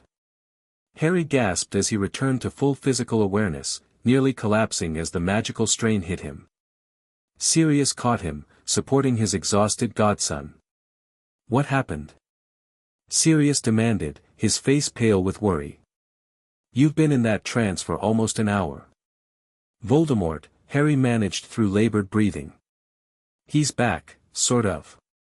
I interfered with the ritual. Changed the connection between us." The gathered goblins and Phileas crowded closer as Griphook ran diagnostic spells over Harry, checking for magical damage. "Remarkable," the goblin murmured. "You've established a constraining link through the connection. A magical binding that limits certain applications of his power." "Not complete," Harry clarified, gradually regaining his strength. "He's still dangerous. But hobbled. The worst magics are blocked." "You redirected the prophecy fulfillment," Phileas realized, his academic mind quickly grasping the magical theory involved. "Instead of a zero-sum outcome where one must destroy the other, you created a balanced constraint system." Harry nodded weakly. "The amended prophecy made it possible. When stolen magic returns, new paths arise. This was the new path, transformation instead of destruction." Sirius looked torn between pride in Harry's incredible magical achievement and horror at the risk he had taken. "You could have been killed, or worse. If Voldemort had seized control of the connection while your consciousness was projected." "But he didn't," Harry pointed out, sitting up straighter as his energy returned. "And now we have advantages we didn't have before. I can monitor his activities through the modified connection. I can feel where he is, what he's planning. And he knows it," Griphook noted with grudging approval. "A significant strategic deterrent." The implications of what Harry had accomplished gradually sank in. He hadn't destroyed Voldemort, perhaps that was never truly possible given how the Dark Wizard had anchored himself to the physical plane. But he had fundamentally altered the balance of power between them, creating constraints that would prevent the darkest aspects of Voldemort's previous reign of terror. "What happens now?" Sirius finally asked. Harry's expression turned thoughtful. "Now we prepare for the next phase. Voldemort will adapt, find workarounds, seek alternative sources of power. And his Death Eaters will still follow him, even in his diminished state." "But you've bought time," Phileas observed. "And changed the nature of the conflict." "Yes," Harry agreed, his luminescent green eyes reflecting the magnitude of what had transpired. "It's no longer about survival versus destruction. It's about balance versus domination. A much more interesting game." The repercussions of that night's events spread rapidly through Wizarding Britain. Within hours, reports reached the Ministry of unusual magical disturbances in Little Hangleton. By morning, Aurors had discovered the ritual site, abandoned but bearing unmistakable evidence of both dark magic and a ritual gone wrong. More concerning for many were the rumors that soon began circulating among certain pureblood families, whispers that the Dark Lord had returned, but changed, diminished, bound by unexpected magic to the very child he had marked as his equal. The Daily Prophet's headline 3 days later captured the uncertainty gripping the wizarding world: "Dark magic surge detected, return of WHO. Ministry denies rumors." While increasing security measures. Harry read the reports from the safety of Black Island, where enhanced wards now protected against even the most sophisticated detection methods. The modified connection to Voldemort functioned exactly as he had designed, allowing him to monitor the Dark Wizard's location and general intentions while blocking the most heinous applications of dark magic. "He's gathering followers," Harry informed the War Council that had assembled in the villa's strategy room. "But many are hesitant, seeing his weakened state." The council included not just Sirius, Griphook and Phileas, but now Amelia Bones, Bill Weasley, Remus Lupin, recently returned from a diplomatic mission to werewolf packs, and representatives from the ICW Security Division who had finally taken interest in the situation. "Our intelligence confirms this," Amelia reported. "Malfoy and a few others from the inner circle remain loyal, but the wider support Voldemort enjoyed during the First War is lacking. Your intervention has created significant doubt about his power and infallibility. Which makes him more dangerous in some ways, Remus cautioned. Desperate dark wizards take greater risks. But with more limited magical options, Griphook countered. The constraint binding prevents the worst excesses of dark magic that marked his previous rise. Harry listened to the strategic discussion with only partial attention, his consciousness partially engaged with monitoring the connection. Over the past days, he had refined his ability to interpret the information flowing through their link, developing an increasingly sophisticated understanding of Voldemort's condition and activities. "He's searching for something," Harry said suddenly, interrupting the ongoing debate about Ministry response options. "Something he believes can break or bypass our connection. An artifact or ancient magic." The room fell silent at this revelation. "Can you determine what specifically?" asked the ICW representative, a stern witch with silver-streaked black hair. Harry concentrated, pushing his awareness deeper into the connection without fully projecting his consciousness. "Nothing specific yet. Just an impression of ancient power, something predating modern magical classification." "That narrows it down to only about 1,000 deadly artifacts," Sirius muttered. "We'll alert our Artifact Containment Division," the ICW representative promised. "Any movement of significant dark objects will be monitored." As the meeting continued, Harry found himself considering the strange new reality created by his intervention. The prophecy had indeed been fulfilled, but not in the way anyone had anticipated. Neither he nor Voldemort had died, but both had been transformed, Harry into a fully realized primordial magic user, Voldemort into a constrained shadow of his former self. Yet Harry harbored no illusions that the conflict was truly resolved. Voldemort's ambition and hatred remained unchanged, even if his magical capabilities were now limited. The war would continue, but on different terms, a battle of innovation and adaptation rather than simply raw destructive power. "What about Hogwarts?" Harry asked, bringing his full attention back to the council. "I should still attend when I'm old enough, shouldn't I?" This sparked immediate debate. Some argued that Harry would be safer continuing his private education away from Britain. Others maintained that Hogwarts, with its ancient protections and newly reformed administration under McGonagall, remained the best environment for his continued magical development. "The decision is ultimately yours," Sirius told him when the various arguments had been exhausted. "You've certainly proven capable of making consequential choices." Harry considered carefully. Despite the risks, Hogwarts represented something important, a connection to his parents, to his heritage, and to the broader wizarding community he had been kept from for so long. "I want to go," he decided. "Not immediately, I still have 3 years before normal enrollment age. But eventually. I want as normal an experience as possible, given the circumstances." "Normal may be a relative term," Phileas noted with a small smile. "Your abilities already far exceed what most 7th years can achieve." "All the more reason to interact with peers," Remus suggested. Magic aside, Harry deserves the chance to simply be a child among other children. This perspective resonated with Harry more than he expected.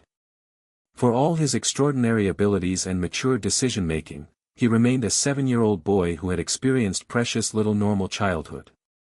The Dursleys had denied him friendship and play, Dumbledore's manipulations had denied him natural development, and now his conflict with Voldemort threatened to define his entire youth.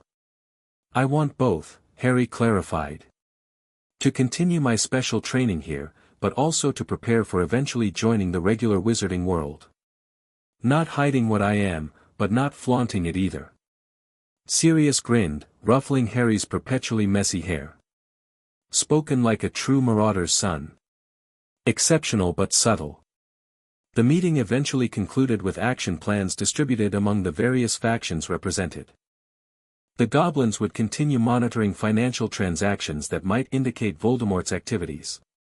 The ICW would track potential artifact movements.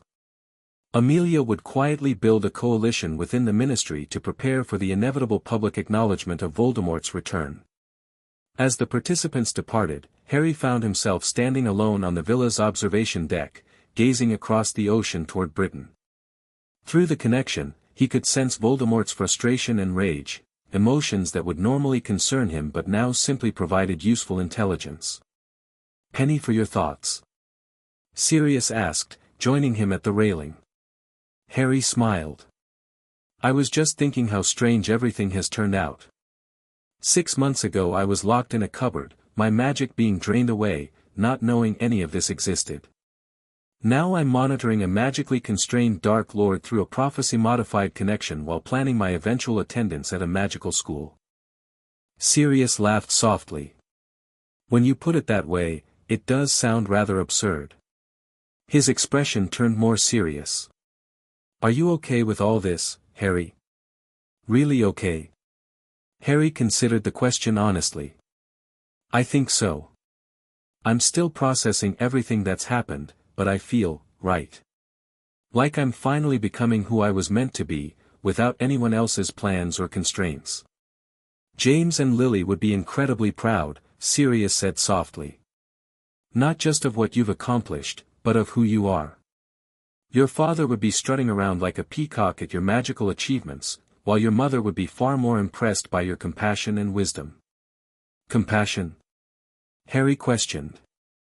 "I magically constrained Voldemort instead of trying to destroy him. Some would call that weakness." "Some would be wrong," Sirius countered firmly. "You chose a path that fulfilled the prophecy without requiring you to become a killer at age 7. That's not weakness, it's extraordinary strength of character." Harry absorbed this perspective, finding comfort in it. He hadn't consciously chosen the constraining link as an act of mercy, it had simply seemed the most effective solution given his abilities and the amended prophecy's parameters.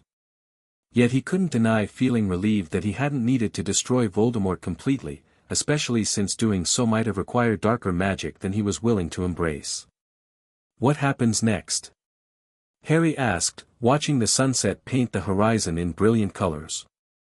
"Next, we continue your education, magical and otherwise.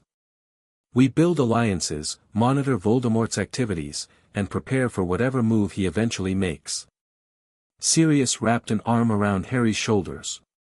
"And we make sure you have as normal a childhood as possible in between saving the wizarding world." Harry leaned into his godfather's embrace, feeling a contentment that would have been unimaginable during his years with the Dursleys. "Normal is relative," he quoted Phileas with a smile. "Indeed it is, pup. Indeed it is." 3 years later, an 11-year-old Harry Potter stood on platform 9 3/4, watching the Hogwarts Express with barely contained excitement. Around him, other students and their families hurried about, many casting curious glances at the famous boy who lived. "Remember," Sirius murmured beside him, "just because you can perform Newt-level magic wandlessly doesn't mean you should show off in charms class." Harry rolled his eyes good-naturedly. "Yes, I know. Maintain the appearance of normal exceptional talent, not extraordinary ability. We've only gone over the rules 100 times. Can you blame me for being nervous?" Sirius grinned, straightening Harry's already impeccable robes. "This is the first time in 3 years you'll be out of my sight for more than a day." The intervening years had seen remarkable changes in the wizarding world. The Ministry, finally forced to acknowledge Voldemort's partial return, had implemented reforms that strengthened their defensive capabilities while repealing some of the more restrictive measures like the Exceptional Powers Registration Act. Hogwarts had flourished under McGonagall's leadership, with a modernized curriculum and improved safety measures. Most significantly, the magical constraint binding Harry had placed on Voldemort had held firm, preventing the Dark Wizard from regaining his former terror tactics. Unable to create new Horcruxes or perform the darkest rituals, Voldemort had retreated into obscurity with his diminished inner circle, reportedly researching ancient magics that might free him from the constraints. Through it all, Harry had continued his dual education, learning conventional magic to blend in at Hogwarts while developing his primordial abilities under specialized tutelage. The connection between him and Voldemort remained stable, providing ongoing intelligence while maintaining the crucial limitations on the Dark Wizard's power. "You're sure you want to do this?" Sirius asked for perhaps the 10th time that morning. You could still continue private education. The Potter estate in Godric's Hollow has been fully rebuilt. We could, Sirius, Harry interrupted gently. We've been over this. I need this experience, friends my own age, house loyalty, Quidditch matches, even homework assigned by professors instead of goblins. Sirius sighed dramatically. Fine, fine. Just promise you'll write more than just everything's fine, classes are good, in your letters. I promise, Harry laughed, then sobered slightly. And I promise to maintain the monitoring schedule through the connection. If Voldemort makes any significant move, we'll know immediately. Their conversation was interrupted by the approach of a family of redheads, the Weasleys, whom Harry had met through Bill but never extensively interacted with. Lord Black, good to see you, Arthur Weasley greeted warmly. And this must be Harry. Bill speaks very highly of you. Mr. Weasley, Harry replied with a polite nod, then smiled at the youngest boy who appeared to be his age. Hello. This is our son Ron, Molly Weasley introduced, gently pushing the suddenly shy boy forward. It's his first year too. Nice to meet you, Harry said, sensing the genuine warmth in these people despite their obvious nervousness at meeting the famous Harry Potter. Blimey, Ron finally managed. You really do have the scar. Ronald. Molly scolded, but Harry just laughed. I do, though it's faded a lot since the Leech charms were removed. He pushed back his fringe to show the lightning bolt, now a thin silver line rather than the angry red mark it had once been. The twins, Fred and George, Harry remembered from Bill's descriptions, suddenly appeared on either side of him. So is it true, began one. What they say, continued the other. About you magically constraining you-know-who, they finished together. Fred. George. That's quite enough, Arthur intervened, looking mortified. I'm so sorry, that's not an appropriate topic to, it's all right, Harry assured him, having long since grown accustomed to such questions. And yes, there is a magical constraint in place, though the specifics are classified by the ICW. He delivered the standard response with practiced ease. Further conversation was interrupted by the train's warning whistle. With final hugs and promises to write, the students began boarding. Harry found himself sharing a compartment with Ron Weasley and, shortly thereafter, a bushy-haired girl named Hermione Granger who was eagerly sharing everything she'd read about the wizarding world as a Muggleborn. I've read all about you, of course, she told Harry breathlessly after introductions. You're in modern magical history and the rise and fall of the dark arts and great wizarding events of the 20th century. Most of those books are wildly inaccurate, Harry informed her with a friendly smile. They were written before the truth about the Leech charms came out, and they certainly don't have any correct information about what happened 3 years ago. This launched Hermione into a series of rapid-fire questions that Harry answered as openly as security protocols allowed. Ron, initially intimidated by Harry's fame, gradually relaxed as he realized the boy who lived was refreshingly normal in conversation despite his extraordinary history. As the train carried them toward Hogwarts, Harry felt the familiar sensation of the connection to Voldemort, a background awareness he had learned to monitor without it disrupting his daily life. The Dark Wizard was currently abroad, somewhere in Eastern Europe, his magical signature weak but persistent. For a moment, Harry allowed himself to check the connection more thoroughly, confirming that the constraints remained firmly in place. Satisfied, he returned his full attention to his new friends and the adventure ahead. The prophecy had indeed opened new paths, not just for Harry and Voldemort, but for the entire wizarding world. The traditional cycle of Dark Lord and Chosen One had been broken, replaced by a more complex, nuanced reality. What that ultimately meant for their future remained to be seen, but Harry faced it with confidence, surrounded by friends and free of the manipulations that had nearly claimed his magic and his life. As Hogwarts Castle finally came into view across the Black Lake, Harry smiled. Whatever challenges lay ahead, he would face them on his own terms, with his magic unbound and his destiny his own. The end. Thank you for watching this video. Please be sure to subscribe to our channel and like this video.